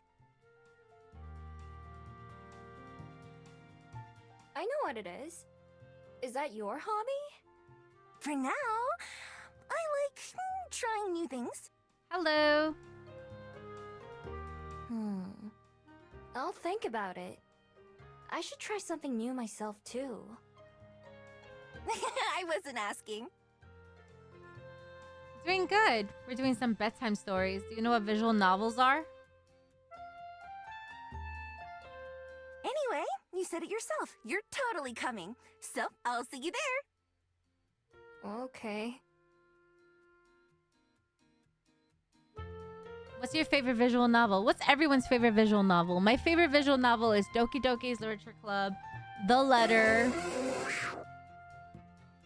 That was loud.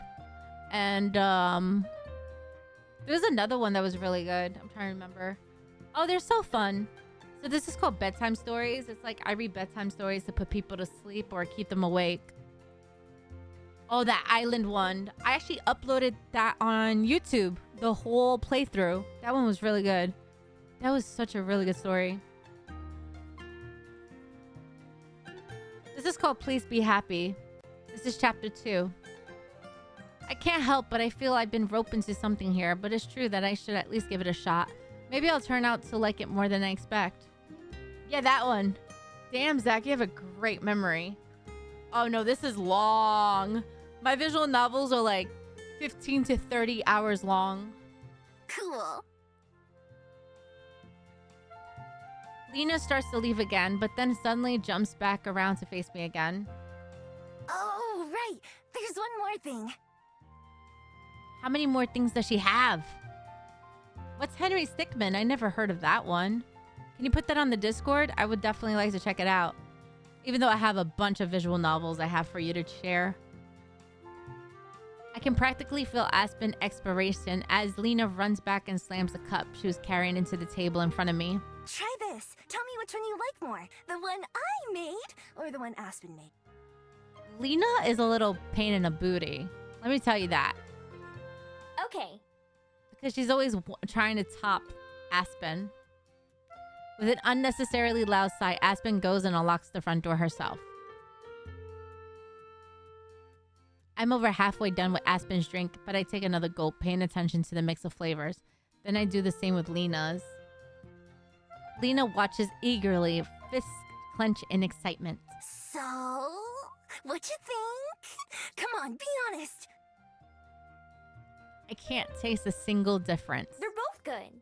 Sure, but which one's better? Taking another sip of each, I try to detect anything that's different between them, but I can't. Fortunately, Aspen saves me. She looms behind Lena like a phantom. Lena, don't you think maybe you should go check the croissants? Croissant? Nah, I already looked at them earlier. A couple of them are kind of schoolish, but I tried to massage them back into shape. Don't worry, I washed. For once, Lena is the one caught off as Aspen jerks on her apron strings and she flaps her wings to maintain her balance. Why don't you go check on them again? Or maybe the muffins, if you haven't yet. Fine, fine. We all know Miho just didn't want to hurt your feelings anyway. Aspen releases her and Lena walks off to the back of the cafe like an embarrassed cat, pretending it was her idea all along. After she disappears into the kitchen, Aspen sighs yet again. I'm sorry about that. It's fine. She seems nice. That is certainly one way you could describe her. What I was trying to say earlier is that you can stay here if you want, but I won't be able to chat. Our first customers will be here any minute now. That's okay. I'll probably go back to the library once I finish my drinks. All right, I'll see you later then. And don't feel obligated to finish both if you don't want to. I'm gonna try. Bye! Like Lena, Aspen also retreats behind the counter and started filling the display case with pastries. I wonder if any of them are the croissants Lena was talking about. Sure enough, it isn't long before the first customer starts to show up. Aspen takes their orders with that fake nice voice that she used when we first met. Already I've gotten more used to hearing her regular speaking voice instead. It's interesting to know that even normal humans like her still pretend to be other people sometimes. I wonder why she feels like she has to do that. So far, she's one of the nicest humans I ever met. After I finish up my first coffee, I toss the cup away but hold on to the second. I'll drink it later or something. Aspen waves as I leave the Bell House and start making my way back to the library. I've had my fill of wandering around for at least a few days. If I'm going to be bored, I may as well do it while I'm comfy. Job or not, Aspen is definitely right about one thing. I really need to find something better to do with my time. All right, we have a lot of choices here. We could go to optional places, or we could go to... Oh, wait, can you go to optional places or not yet? Oh, no, I think you only could go to that one place. All right, never mind. Let's go to the park. After a few hours of sitting around in the library, I'm bored enough to take Lena up on her offer to play tennis. The only problem is I forgot to ask her where and when. Sometimes in the afternoon, I go down to the Bell House where an employee tells me both Aspen and Lena have left for the day. They gave me directions to a place called Hataitai Park, which is where they say Lena mentioned before heading out. I followed their instructions and reached a big open area full of people on bikes, walking, or just sitting in the grass. I wander around looking for any sight of Lena or people playing tennis. Finally, I spot the courts and make my way over. Out of the dozen or so people who are playing, it isn't hard to find Lena when I get there. Yeah! Nice serve! She runs back and forth, leaping and diving to hit the little green ball before it can touch the ground. She flaps her wings to keep from falling over when she does. Her partner, a tall boy with antlers on his head, looks exhausted.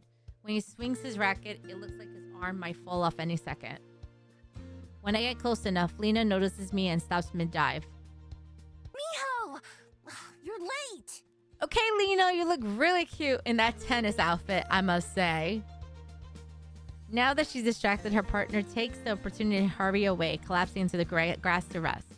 Sorry, I wasn't sure what time I should come by. Or where. Oh, right. I guess I should have told you. In that case, good guess. I don't bother telling her that I got help from one of her coworkers. Lena picks up a racket from nearby and offers it to me. Ready to play? I guess so. I don't really know the rules, though. Nah, it's fine. Me either. Just try to hit the ball, alright? Yeah, I don't know how to play tennis either. Okay, I can do that. Anybody here ever play tennis? Or like the table tennis? I played table tennis before. I take my spot on the other side of the net, trying to imitate the way other people are standing. Alright, here goes. Lena drops the ball and knocks it towards me. I watch it carefully, and when it gets close enough, I swing. The ball goes soaring way over her head and falls into the grass out of sight somewhere. Maybe a little less oomph next time. Let's try it again. It's the same? It is, but one is outdoors and one is indoors if you think about it, so it's technically not the same. Smarty pants. And one is smaller too, because you're using a paddle, And then for tennis, you're using a tennis racket. So definitely not the same. If you want to be technical. She serves the ball, and this time I just barely hit it over the net. Lena dives for it like before and sends the sailing back to me. Okay, true. They could be both outdoors, but like I said before, one is a little paddle and the other one's a giant racket. You know what, Dash? You want a technical feud? Let's be it. But you're right. It both could be outdoors, especially like if you go to camping or something. The more we play, the easier it gets. Both of us miss the ball or knock it into the net a lot, but it's not too bad. Finally, even Lena gets tired and we take a break to drink some water. How long have you played tennis? Yeah, how long you been playing tennis? Like, today or in my life? In your life? She thinks about it a bit, scrunching up her nose. About a week. Oh, wow. Just a week? Oh, that's it? Same reaction, Miho. Same reaction. Yeah, how about you? First time. About half an hour, I guess. That's pretty funny. Oh, right. I forgot about that. See? We're both trying new things. Lena's a little bit overwhelming. The whole time we're talking, Lena keeps glancing away from me to watch the other players. I try to figure out what's so interesting, but can't. Okay, break's over. Let's play some more. We get back on the court and play for a little bit longer, until the end of the hour. As everyone else starts to pack up and leave, I follow Lena, who puts away our equipment. So, what'd you think? Did you have fun? It was alright. I wouldn't mind doing it again, but I don't know if I'd want to play all the time. I can see why some people enjoy it at least. Being outside is nice, and it was a good way to burn off some energy. That's good. They meet a few times a week if you want to come back. Will you be here? Not sure yet. Even while cleaning up, she's still distracted by someone or something else. When the other players walk past us on their way out to the park, Lena turns her head to watch one of them. Ready, because we're planting trees here next time. Really exciting, right? If you want to help out, then come to me. I catch a snippet of a conversation at the person Lena's watching. A dryad goes by. Lena must hear it too, because she instantly closes her eyes and puts her fingers against the sides of her head. Planting trees. Planting trees. She repeats the words to herself a few times, then her eyes snap back open. Okay, got it. Got what? What I'm doing next time. I'll have to start studying up tonight so that I'm ready.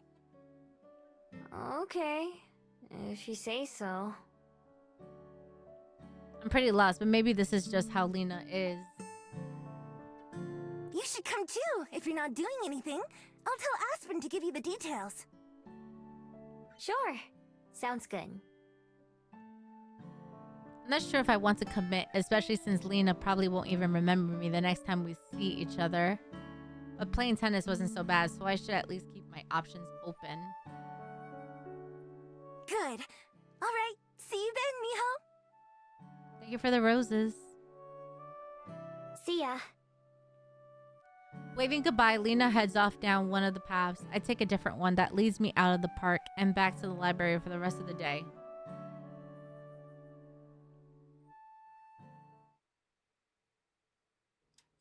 With a tiny ding, the toast pops up and I load it onto the plate with the other slices.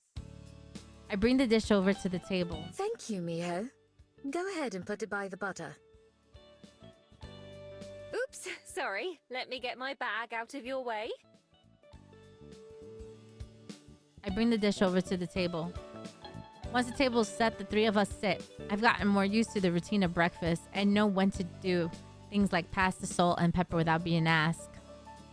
Every morning so far, we have the same things, eggs and toast.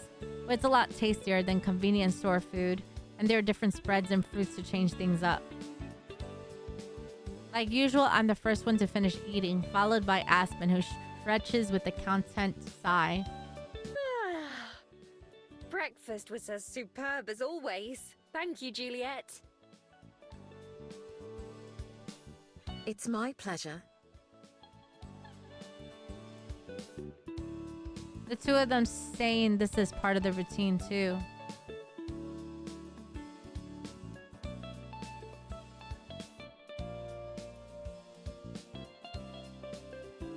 Usually Aspen wouldn't be getting up right now to leave work, except this time she doesn't. Don't you need to go, Aspen? Is this your way of trying to get rid of me? She peers at me from over the rim of her cup as she sips her coffee. Nah, I haven't thought about that. I was just wondering. I'm not sure if I should be flattered. Anyway, I'm working a mid-shift today, so I don't have to go in until noon. Will you be writing then? Yes, I ought to. I'm about halfway through this draft, and I'm trying to finish it by the end of this month, so every minute helps. Oh my, halfway already? That's excellent progress. I look forward to reading it when you're finished. Don't give me too much credit, I still have to get there first, and you know how that's gone before. Aw, poor Aspen. All you can do is keep trying. Good advice. What are you writing? A book. I've been working on it for a couple of years now, as long as I've been in Wellington. Whoa, you're only halfway done? How long is it gonna be? Only halfway! I wish it was as easy as you think it is. It takes time to plan the story and prepare to write, and then, even after the drafting is done, you still have to edit it and fix it. Of course, the more you write, the better you become at it. And so, sometimes you notice flaws in your story that you didn't catch before, so you have to go back or start over. How do you ever get anything done then if you're always getting better? Don't you just have to finish it eventually? Well, like I said, it's not that simple. Aspen clears her throat. Anyway, it's difficult to explain to someone who's never written anything. Believe me, any writer would tell you the same thing.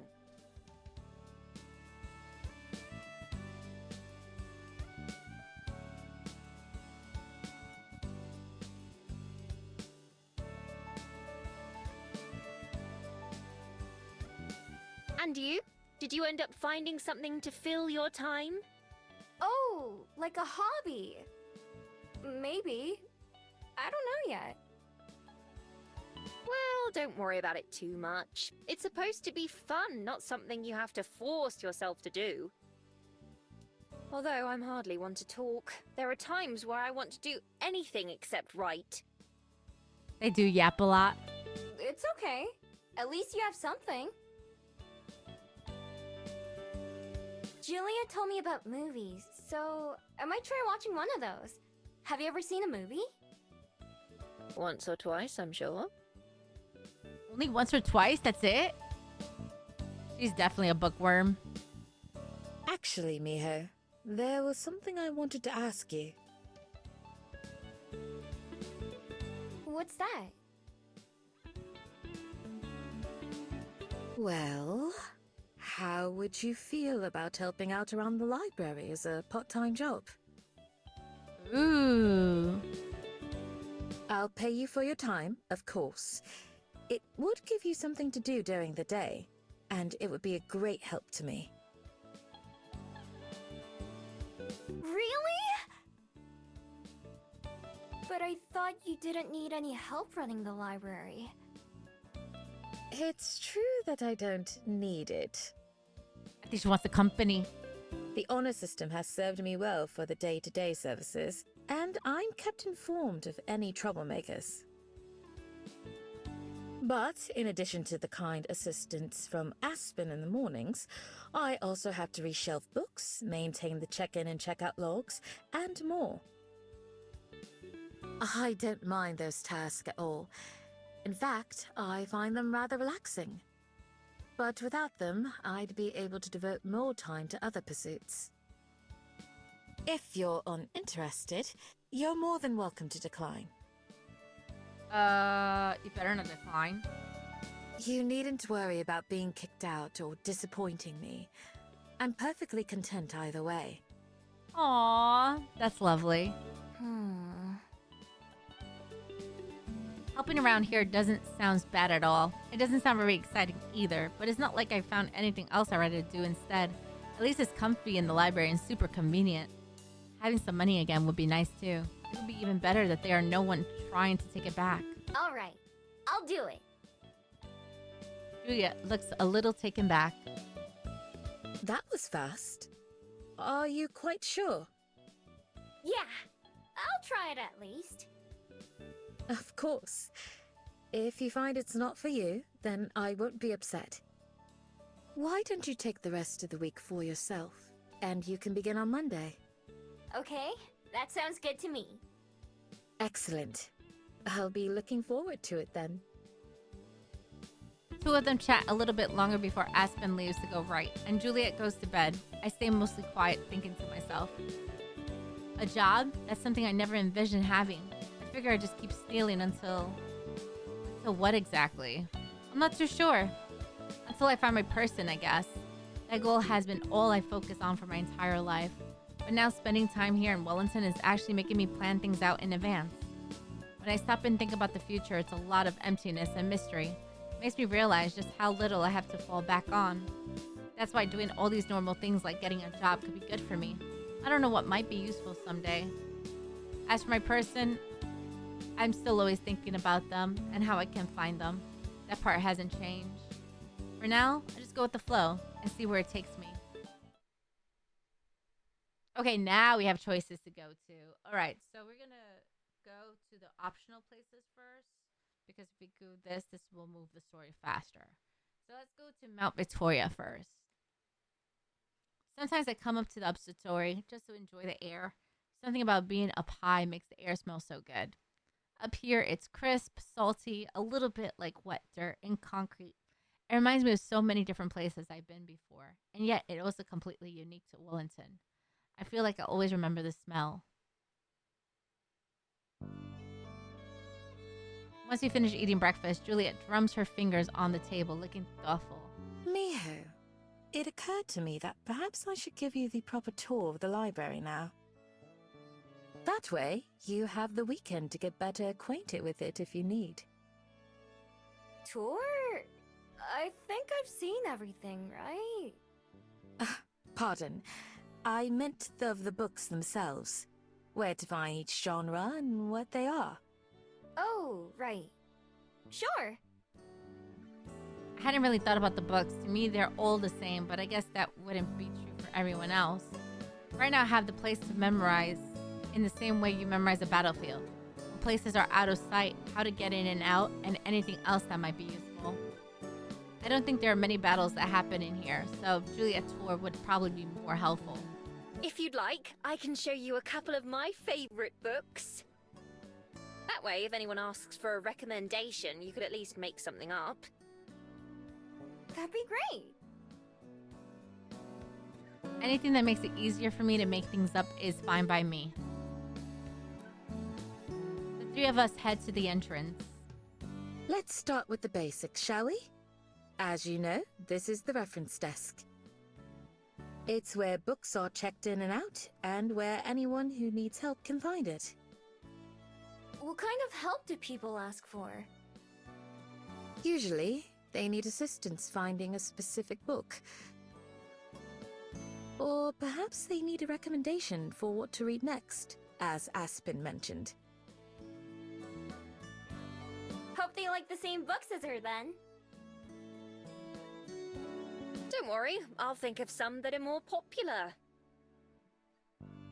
Not my real favourites, which most people would be too bored to finish. Juliet leads us into the actual rows of shelves.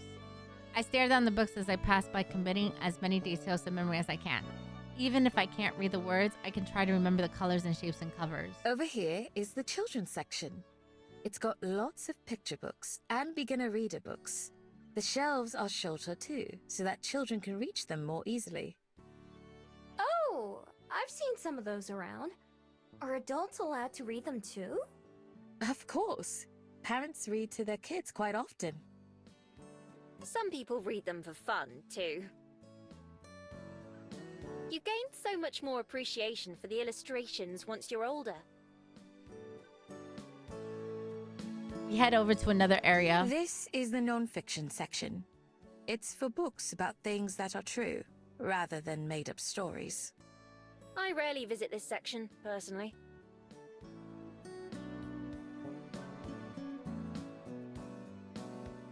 In a shady corner near Aspen's favorite table, Juliet taps a small sign hanging on one of the shelves. This is the mystery section.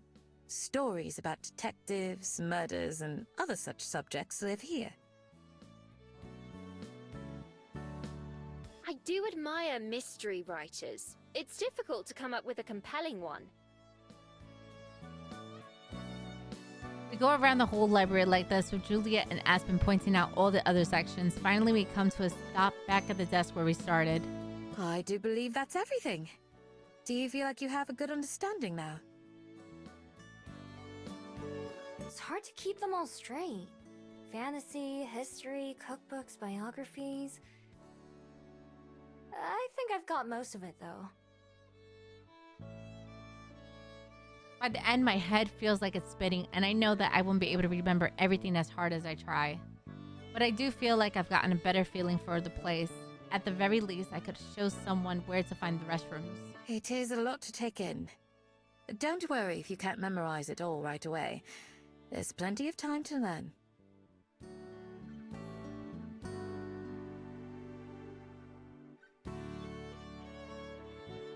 Even I forget where things are sometimes, and I've spent more time here than at my own apartment. Thanks! It might take me a while, but I'll get it eventually. I know you will. I have the utmost confidence in you.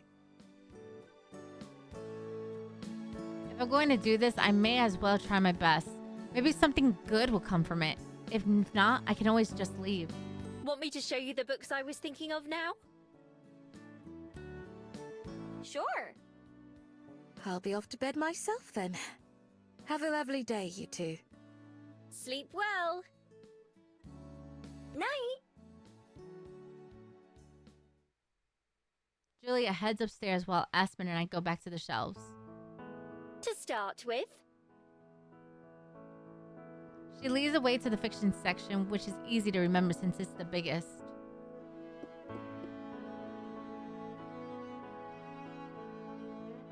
Aspen runs a finger across the books as we move down an aisle. I see her scanning the titles before she stops and taps the spine of one. here we are, Wuthering Heights.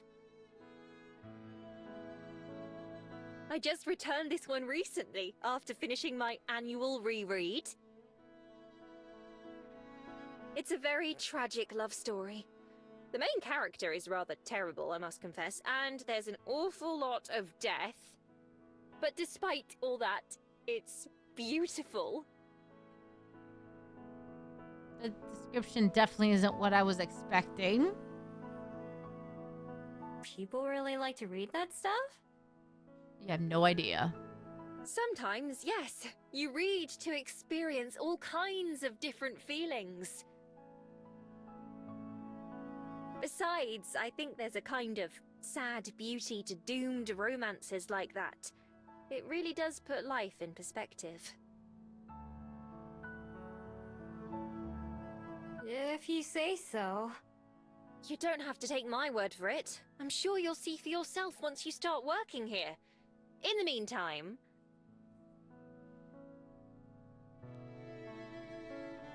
I follow Aspen to another side of the room where there are a couple smaller racks of books near the corner. Do you enjoy poetry? You mean like vases and stuff? Guess they're okay. Oh, that's pottery, but okay. That's pottery. Poetry is... See? She clears her throat. prose. Words in their best order. Poetry, the best words in the best order. Samuel Coleridge said that. He was a poet, but he's not the one I have in mind. I'll show you what he meant. The book she selects looks old, very old. It has a green cover that's rough like a lizard's skin, with the letters being faded gold. Alfred Lord Tennyson is one of the most famous poets to have existed. I simply adore his work. Here, this is from The Lady of Shalott. Ahem. She clears her throat again, even though it's only been a few seconds since the last time. Willows whiten, aspens shiver. The sunbeam showers break and quiver. In the stream that runneth ever, by the island in the river, flowing down to Camelot. I barely heard past the first line. Aspens, like your name. Does it come from this poem? If only. Aspens are a type of tree. Mum loves them. More than she likes poetry, for sure. I do wish I'd been named after it, though. She reads me the rest of it, which ends up being pretty long. It's kind of hard to follow, but imagining the fields and the towers that she talks about is nice. In fact, I'm pretty sure I've been to Camelot before. Some of the details in the poem aren't quite right. Anyway, even if I don't really understand the poem, it's nice to listen to Aspen reading it. Plus, there's no way I'll forget what the book looks like. Alright, last one. I thought 3 would be enough to start, but you can always ask me for more recommendations if you need. I could suggest books until lunch, if I didn't stop myself. I might someday. Even though I lived in the library for a few days now, I never really knew how many different books there were out there before. Oh, believe me, this library isn't even a fraction of what exists. It's not that big for a library, in fact, just huge for a personal collection, which is really what it is. How many books have you read? I couldn't even guess. Definitely hundreds. Maybe thousands? I've never tried counting, but perhaps I should now that you mention it. It would be nice to look back on someday. Okay, here we are. The book she takes me to is laid out flat on the end table where more people can see it, rather than on the shelf. Everyone knows the story of Peter Pan, the boy who never grows up and can fly. Everyone except me. Oh dear. Now you do too. Peter has a darling fairy friend named Tinkerbell, and he fights the Darcyby pirate Captain Hook. Peter leads a group of boys called the Lost Boys, and they cause all sorts of trouble for Neverland, where they all live. What do you mean he never grows up? In Neverland, you never get older. So he stays a young boy for his whole life. Even when the girl he loves, Wendy, grows up and gets married, and someday dies. That's sad. You sure do like sad stories, huh? I suppose I do. It's as Peter Pan himself says, to die would be an awfully big adventure. Still, it's not like I only like sad things. Romance is my favourite genre, and not just the tragic kind. Romeo and Juliet. Ironic. I sit down on one of the chairs since it seems like Aspen wants to have a conversation. May as well get comfy. Aspen sits down too, fidgeting with the strap of her purse. Why is it your favorite? Why? Well,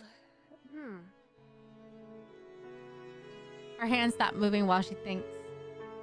In a book, things can be much more perfect than in real life. A moonlit balcony all alone, or a sunset kiss on the seashore. Real life is considerably messier. I've never been in love before, although I think it sounds quite nice. As I said earlier, people read to feel things.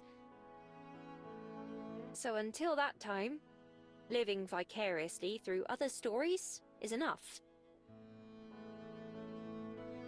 What about you? What about me? Do you ever hope to fall in love?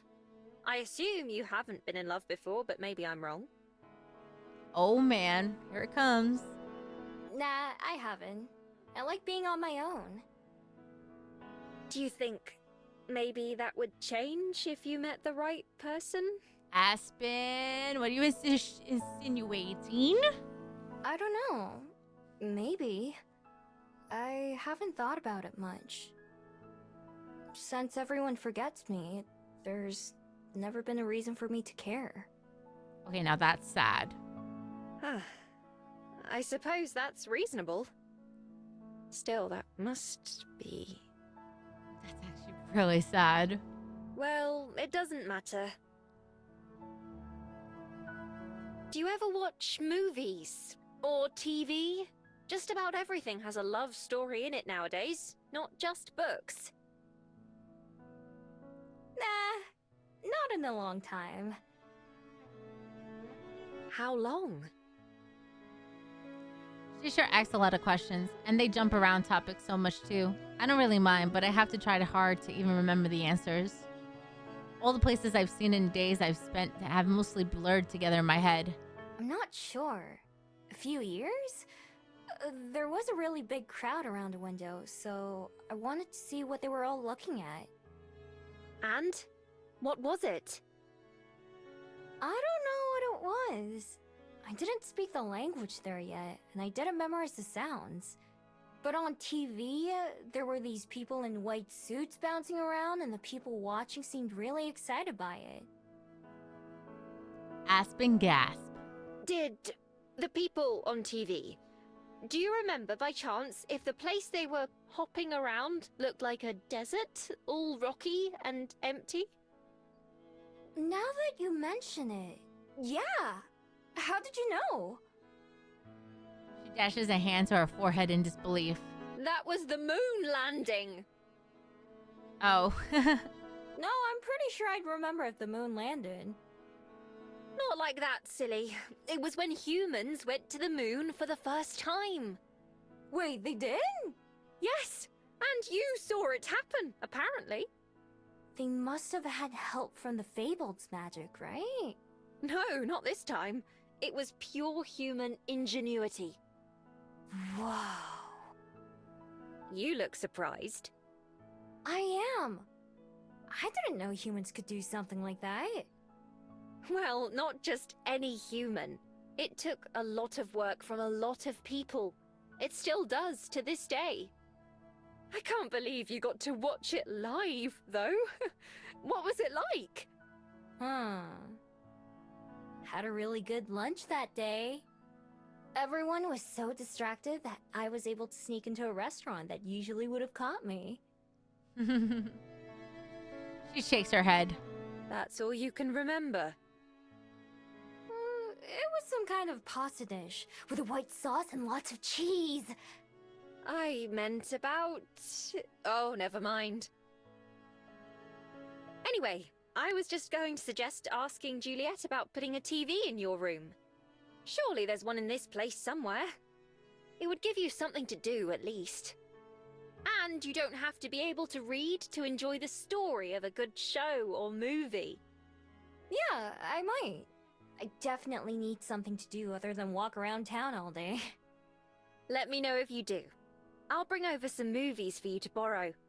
If I can't recommend books to you, at least I can do that. Will do. I don't know where else I'd start anyway. After checking her phone, Aspen stands back up. I'll be more than happy whenever you ask. For now, not to be rude, but I'm going to go write for a little while. I'm working on the last couple chapters of this book before I'm finished, and I want to be done with it as fast as I can. Oh, sure. Good luck. To tell the truth, I'm always a bit relieved when someone else ends the conversation for me. I never know how to do it myself. I wave goodbye as Aspen goes off to her table by the window, pen in hand. Within moments, she hunched over her notebook writing.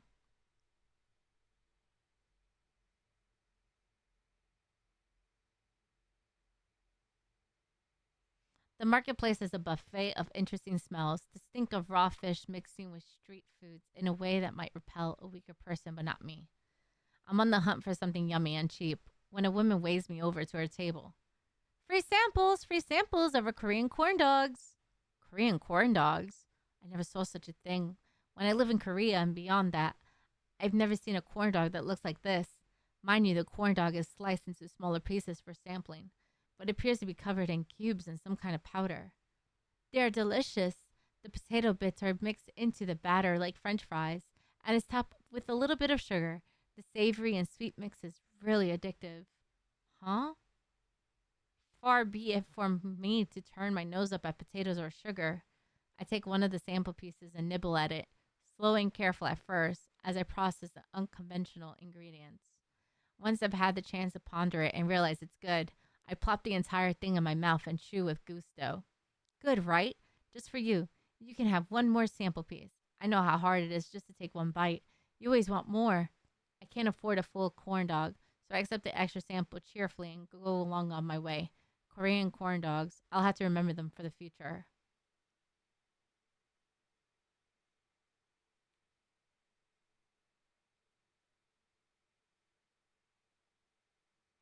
As I'm walking up the mountain road, I came across a rare sight. A mother duck and her orderly row of ducklings are carefully crossing the street. Mostly only bikers and hikers come up this way, so I don't think they're at any particular risk, but it's a little bit anxiety inducing watching the mother duck moving so slowly and meticulously with her babies in tow. Move it along, miss. Finally, they reach the safety of the grass and waddle their way furiously into the bushes. I let out a breath. I didn't realize I was holding. After another day spent entertaining myself around town, I decided to take Aspen's advice and ask Juliet about a TV. The light is on in Juliet's study, meaning she's in there. I knock on the door and get an instant response. Come in. The study hasn't changed at all since I was here a couple of days ago. Except there aren't any bats in the corner this time. It's just me and her. Hi. Good evening, Miho. What brings you here? I'm a little bit worried about how to do this. Usually I just take something I want. Lately I've started saying yes when people offer me things. But going in and just asking for something, well, I have to do it sometime. I had a question. Yesterday, Aspen said I should ask about getting a TV in my room. That way, I'd have something to do. Oh, that is a good idea. I take it today wasn't particularly exciting either. Not really. It was fine. Nothing bad happened. I'm just... I don't want to say I'm bored. What if she thinks I'm blaming her? Or ungrateful? I bite my lip trying to think of a better way to put it, but she seems to read my mind. Bored? It's all right, you can say it. An empty room would be boring for anyone.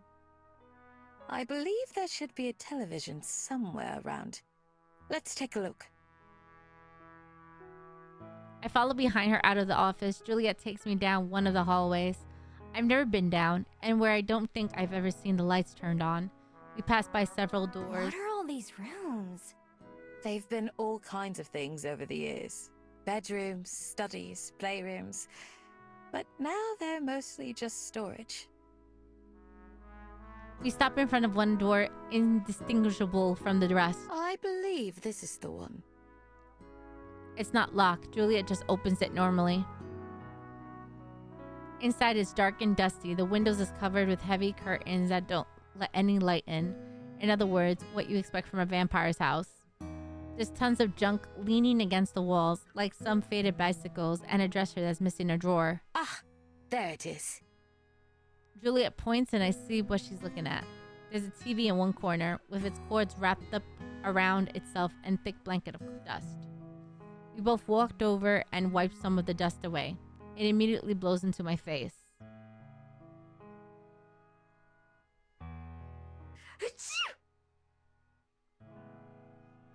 Miho, are you alright?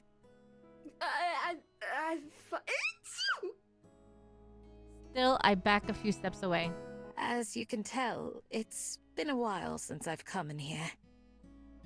Much more carefully than me, Juliet cleans off the TV. I believe it should still work, though. Okay, I can move it to my room then. It's alright. I can take it. Much more carefully than me, Juliet cleans off the TV, and Juliet effortlessly lifts the TV up and begins to carry it to my room. Whoa. I know from plenty of experience that TVs aren't exactly easy to lift. I need to remind myself to never piss her off. That's pretty funny. Oh, look at the cute little TV. I hurry after her, arriving at my room just as she sets the TV down in the corner and plugs it in. Let's see.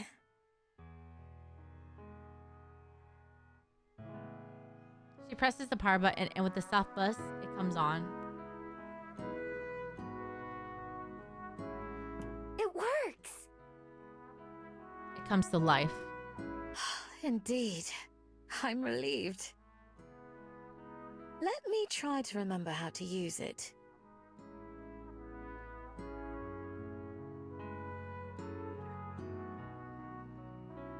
It's kind of slow, but she manages to explain all the different buttons and what they do and how to use the remote. It doesn't seem that complicated, but also I've never learned how to do it either. Once we make sure it's not going to die or anything, Juliet leaves me on my own with it.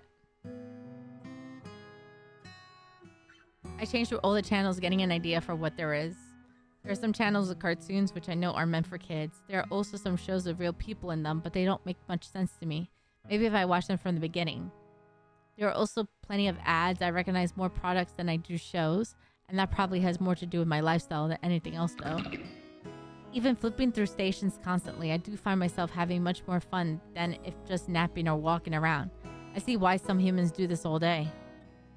Eventually I go back to one of the cartoon channels. Even if they're for kids, they're easier to follow along with. I pick one and leaving it running, climbing into bed to watch. I end up spending a few hours watching until I fall asleep that night. Having something else to follow along with and think about is a nice distraction from having my own doubts and worries creep up on me. If this is what a normal life is like, then maybe it's something I could get used to after all.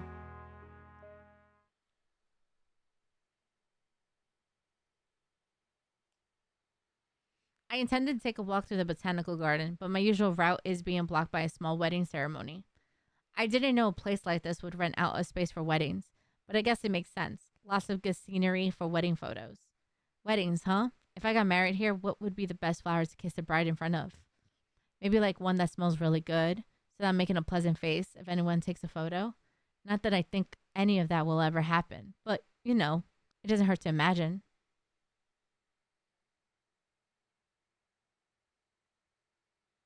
Aw man, the mountain's all muddy from an early morning rain.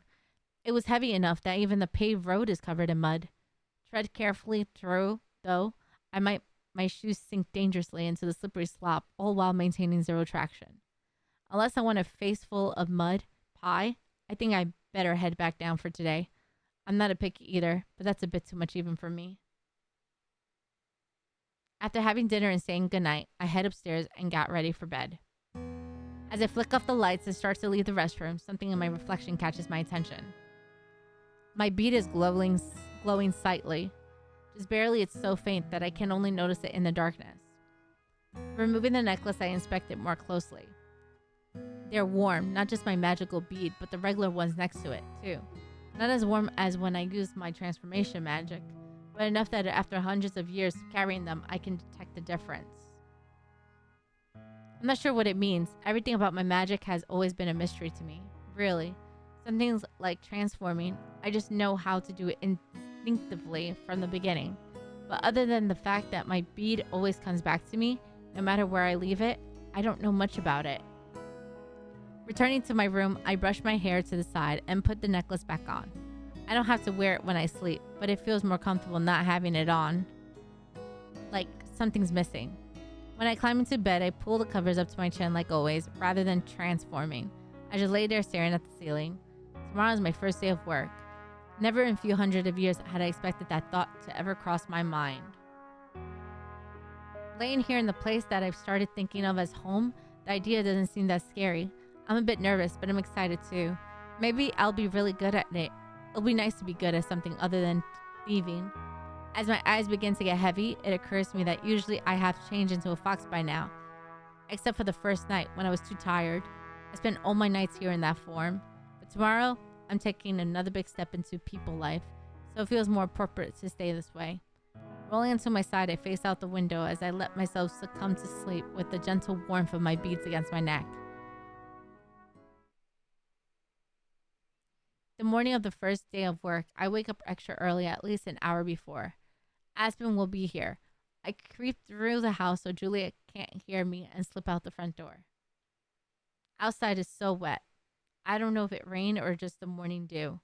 There's more dark than sunlight still, but I can already see that the clouds overhead are gray.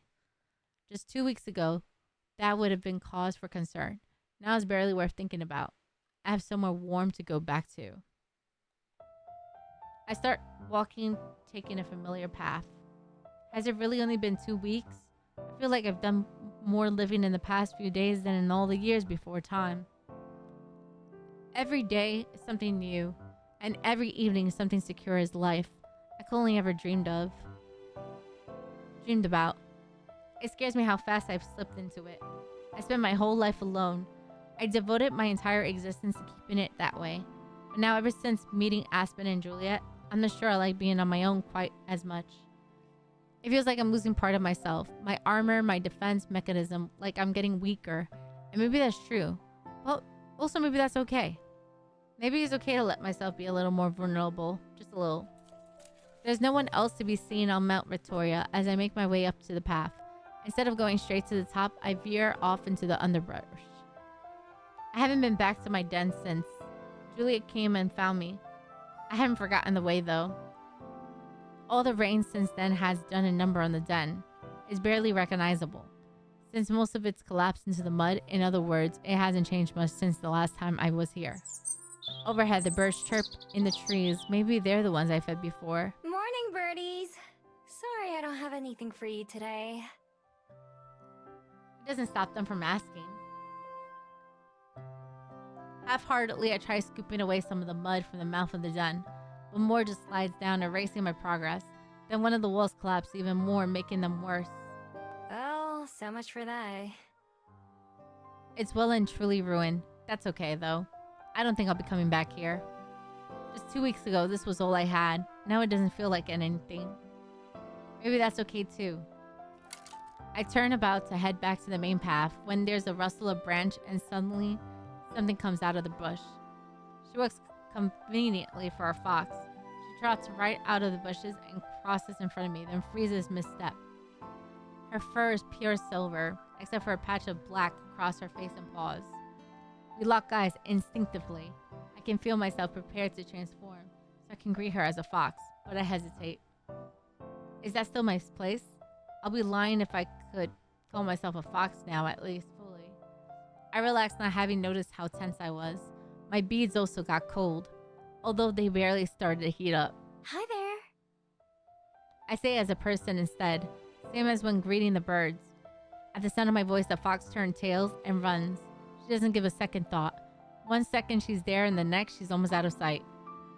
I can feel a pull in my chest telling me to run after her. I'm sure I could still catch her if I tried. Of course I don't. I'm not the kind of person who goes chasing after foxes anymore. Instead, I watch her disappear. It doesn't take long.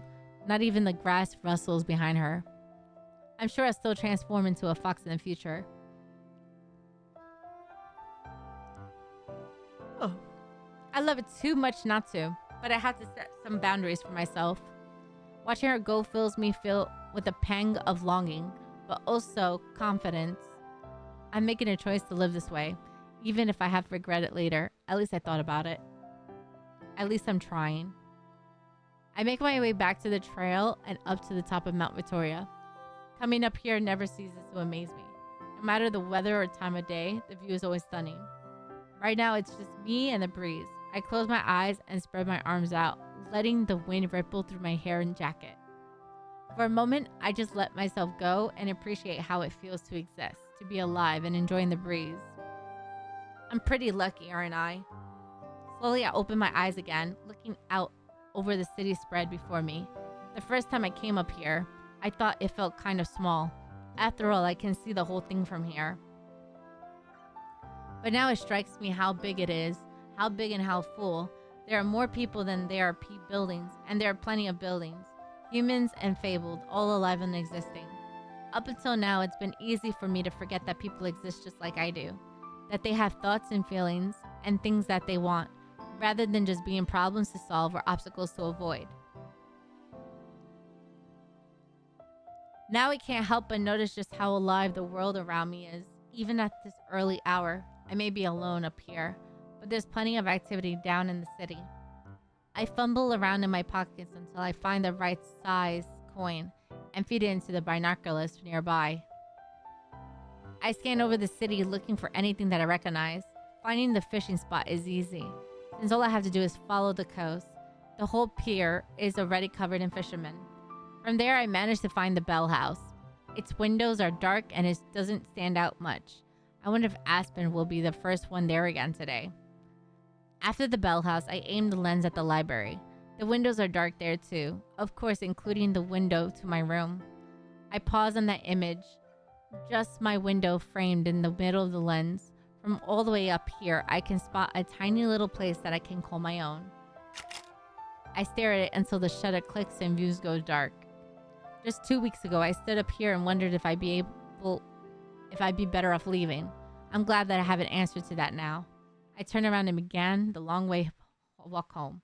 The library is still dark when I got back, but I can hear the low murmur of conversation from the kitchen.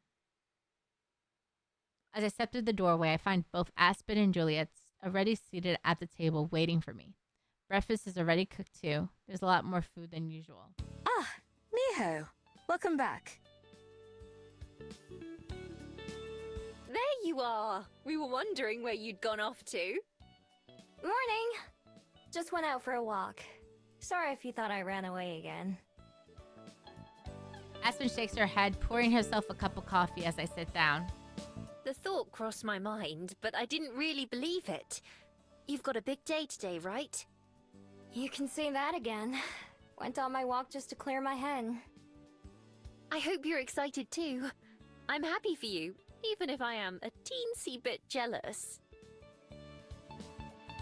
Aspen spoons a tiny scoop of sugar into her coffee and stirs it. Wait, is that how you're supposed to do it?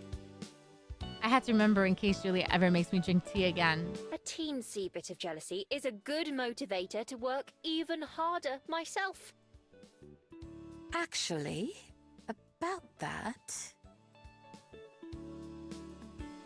Juliet, you had better not be about to offer me a job. Rather the opposite. I have a favor to ask.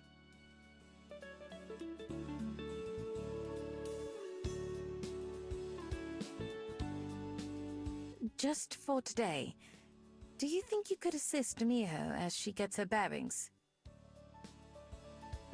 It's getting near my bedtime, and while I'm sure Miho would be able to handle herself, I imagine a helping hand would make things easier. That is, assuming Miho doesn't mind. Of course not! Both of us look at Aspen expectantly. She bites her lip and tries to hide her smile behind her cup of coffee as she takes a sip. Well, I suppose I could spare the time. Great! But what about the Bell House? You didn't get fired, did you? They'd go out of business the day they fire me, and they know that. But I enjoy how that's your first assumption. No, I simply swapped shifts with someone, so I don't have to go in until later. Wow, that's convenient. And much to our benefit. Thank you, Aspen. Oh, don't mention it. Then, shall we turn our attention to breakfast instead? Oh, I thought you'd never ask. There's the usual eggs and toast and fruit, but there are also pancakes and hash browns too. You really went all out, huh? I felt today merited a bit of a celebration of you and the start of another chapter of your life. Aw, thanks. It's really all because of you two, though. I'm just... Oh, quit saying that. You need to give yourself more credit, Miho. We can only try to help show you the path. You're the one who has to follow it. Whoa. Who wrote that? Nobody. I do occasionally have my own thoughts, you know. Anyway, just accept the compliment and let's eat. Fine. We all fill our plates and start to eat breakfast. It's as delicious as always. The pancakes are still warm and dripping with melted butter and syrup, and the hash browns are nice and crispy. Hey, what's up, Undisputed? How are you?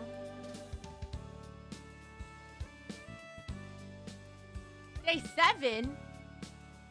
Oh, this has more days than chapter 1, huh?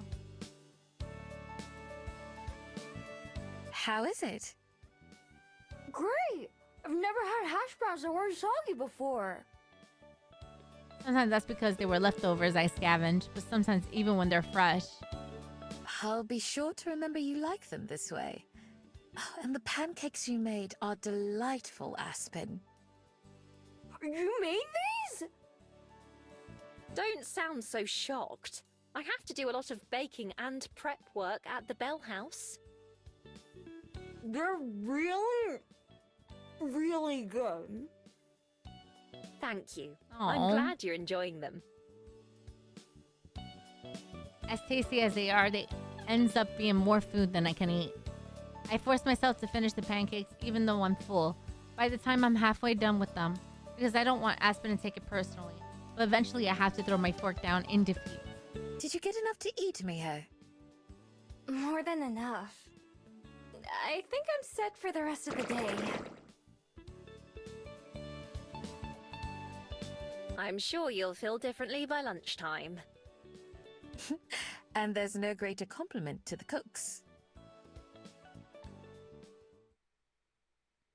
3 of us start to clear away the dishes, and I start to feel a little apprehensive. As open time drawers near, I spend enough time in the library to know I don't need to worry too much, but I can't help but be anxious. There are a lot of little details to remember, not just which books go where, but stuff like names and special requests too. I already know I'm not going to be the fastest since I've had to just copy words and see which ones match instead of being able to read them. With all the practice and memorization I've done, I'm as ready as I'll ever be. So instead of dwelling on it, I make myself focus on rinsing the dishes, making sure I don't miss any spots. On the other hand, Aspen is positively buzzing with excitement, although I can tell she's trying to hide it. She flits her from task to task, straightening things that don't need to be straightened, and tidying up parts of the kitchen that aren't dirty. She hums to herself as she goes, sometimes popping up beside me or Juliet.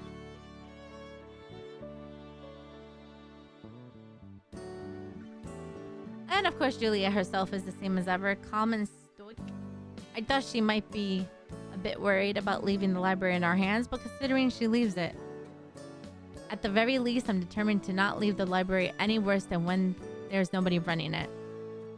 Finally, we finish all the cleanup and chores. Thank you for your assistance. Are you two ready? Yes, whenever. Yep. Let's get the 2 of you set up then. Juliet leads us to the front desk where there's a fresh stack of checkout sheets and a jar of pens, plus the computer for looking things up. I did a once-over before breakfast to make sure everything was as it should be. I'm sure the 2 of you know your way around the place by now, and that's really all there is to it. And if you feel the need, don't hesitate to wake me. Don't worry, we'll be fine. I'm like Cinderella. I intend to live my dreams for the precious few hours that I can. Aww. Do you have any questions, Miho? Or anything you'd like to go over again? I'm fine. I've done all the prep I can. Alright then. If the two of you are all set up, then I'll be off to bed. I'll see you in a few hours. Remember, Juliet is a vampire, so she has to sleep in the daytime. Have a good sleep. Good night. With a final wave, Juliet goes upstairs and disappears into her room. From behind the desk, Aspen places her hand on her hips and looks around like a queen serving her kingdom. And now we wait. I take a seat in one of the two chairs and kick my feet back and forth. After pacing around a little bit, Aspen sits down, twirling a pen between her fingers. Nervous? A little bit. It's understandable. I was nervous on my first day of work too. I'm sure everyone is. I just don't want to mess anything up. Especially not on my first day. Relax, it'll be fine. Not that I think you will, but even if you do make a mistake, that's natural. It's how you get better at things. By doing them wrong until you figure out the right way. Accurate. There's not much that can really go wrong, either. It's not like at a restaurant where there are customers paying money and with all kinds of different orders. If it takes you some extra time to find a book or put one away, that's no big deal. Yeah, I know you're right, but I still worry. I don't want to do such a bad job that Juliet changes her mind about me or something. Are you still worried about that?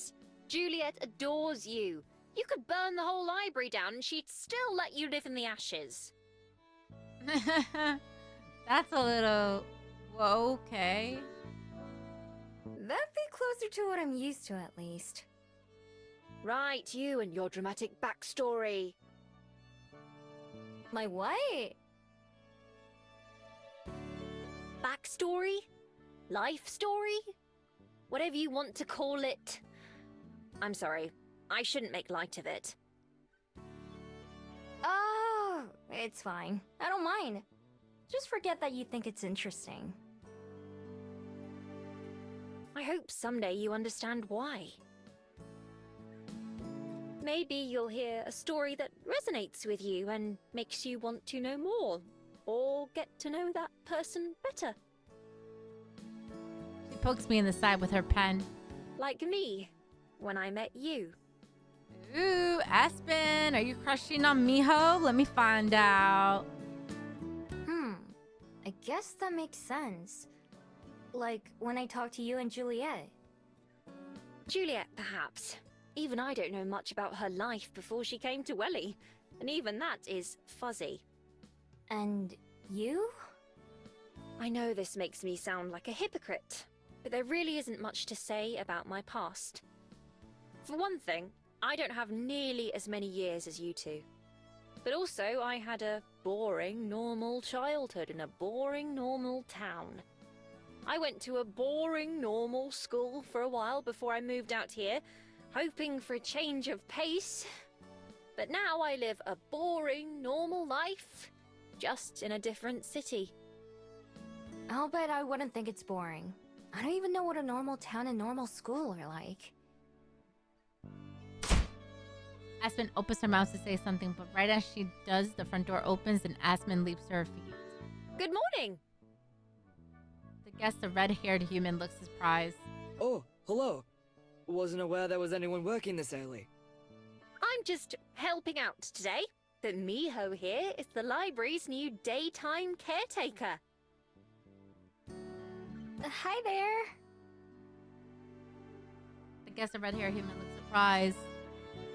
I wave, but I'm not sure if there's anything else I'm supposed to say. Luckily, Aspen seems to have it covered. Let us know if there's anything we can do to help. Cool. Congrats, Miho. I'm just here to browse. Thanks, though. Enjoy! She gives him a bright smile as he walks in and heads to the books before taking her seat again. Good job! Thank you. Why don't you greet the next guest? Do I have to do that for everyone who comes in? No, but a smile and greeting never hurt. although we'll have to keep the volume down. Right. The door opens again and a pair of twin dryads enter. I stand up, my legs feeling just a little shaky. Hi! Let us know if we can help. Neither of them speak, but they both smile graciously and nod in acknowledgement as they pass by us. See? That wasn't so bad, was it? No, but so far no one's needed any help. True. Let's see who we get next. We don't have to wait long. A breathless man carrying a stack of books staggers his way over to us. Do you work here? Can you check these in for me? I'm running late as it is. Thanks! Before we can even answer, he drops his books on the desk and then hurries back out the door. I wonder why he was in such a rush. No clue, but I respect him still taking the time to drop off his returns. Do you want to start writing them down? Sure. Taking a deep breath, I grab the top book and pen.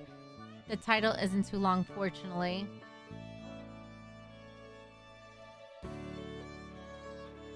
Slowly, I start copying the letters down. First a curve, then a straight line, then a loop, then an arch.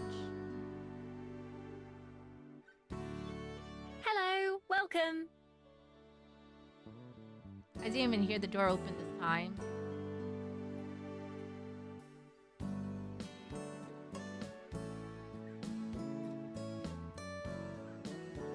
As more and more people start to come in, Aspen and I both end up pretty busy. The pile of books that need to be checked in grows fast, and I have to start taking some of them back to the shelves as I go just to make space. By using a little chart with the alphabet and numbers on it, I'm able to slowly match the labels on each book to their spot on the shelves. As the libraries get busier though, I start making some educated guesses about where certain books belong and putting them with others that look similar. I can fix it later. I have to. Miho, could you give me a hand, please? Over at the desk, the line of people have gotten pretty long. I had no idea what all these people normally did when there wasn't anyone to help them. I shove the rest of the stack I'm carrying into an empty shelf, and I hurry over to help. After finishing with one guess, she hands me a few handwritten notes with label numbers on them. Can you go find these? I think one was returned today, so it might not be on the floor yet. Also, these ones were checked out in the wrong name, so they need to be corrected on the sheet. These 3 here are going to be picked up later, but we've been asked to pull them ahead of time, so make sure not to get them mixed up with the others. Okay? Got it. Maybe. You've got this. With a little cheer, she goes back to assisting people. I watch for just a moment. She's clearly in her element here, even with the line growing longer. Aspen doesn't seem to be getting nervous. I can't say the same about myself, though. There's no time to waste. I bounce around the library trying to find the books Aspen wrote down. It takes a while, and I get the instructions mixed up a few times, but eventually I manage to track them all down. When I bring them up to the desk, the stack of returns have got almost as tall as I am, so I start tracking them in as quickly as I can. Meanwhile, Aspen has moved around to the front to give me more space to write and work. All right, let's see. I grab the top book and start to copy, then the next, and then the one after that. Before long, they start to blend together, and the letters seem to swirl and move around on the page. I thought this was going to be easy, but it's making my brain feel like soup. I am determined to push through it, though, even if it takes me forever, which at this rate, it just might. If Aspen were in here, I don't know what I do, or what I'll even do tomorrow on my own. I can worry about that later, though. For now, I have to keep doing the best I can. Book after book, line after line, guess after guess, it gets easier as the day goes on. But I wouldn't say it gets easy. But Aspen and I keep going, and eventually we do start to get things under control and keep the chaos to a minimum. It's tough work, but not too tough. Maybe Aspen was right about something. The more I try, the more I feel like I can do this. Chapter 3. Okay, guys. We're playing by chapters. That was just chapter 2. So let's save. We will start chapter 3 tonight. Wednesday night. Because it is Wednesday. It's 1 a.m. Perfect timing, too. Yeah, so we'll do chapter 3 tonight. Chapter 2 will be uploaded on YouTube. in about 20 minutes, and it will be uploaded 8 a.m. tomorrow later on. All right, so that's Please Be Happy, and we finished chapter 2. That was such a fun time. Thank you so much for being here. If you want to be here for more bedtime stories, we start bedtime stories around 10 p.m. Eastern Standard Time. I do want to start doing bedtime stories again. With the new schedule, I probably will do bedtime stories only Sundays and Wednesdays. But it depends how it works out with the new schedule. Because next week I will be streaming from 7:30 p.m. to 11:30 p.m. only. I hope you had a fabulous time being here, and I always appreciate the new follows and everyone just checking out the content. If you want to join the Discord, you're more than welcome to. You're not obligated to. Just be sure to answer all the questions correctly, as I have had many people trying to join and they don't answer the questions correctly. And you also can follow me on all my social medias. And then if you want to catch up with the YouTube, I do post VODs there. I barely stream there because I don't have enough mods, but at least you see some VODs there. All right, we're going to go rate somebody. Let's go rate somebody. Because before I go to bed, I need to edit this a bit and then upload it. All right, let's see who we're going to raid.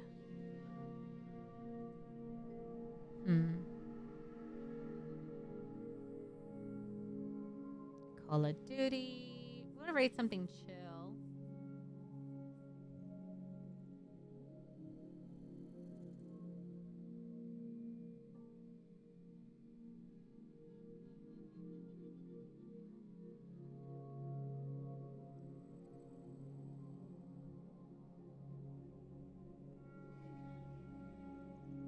Okay, Slime Rancher is chill. Just Chatting is chill.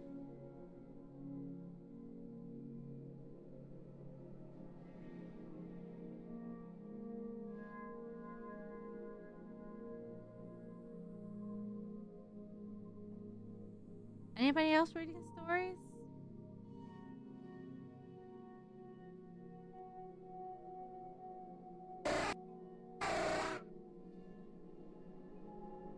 That looks so chill too.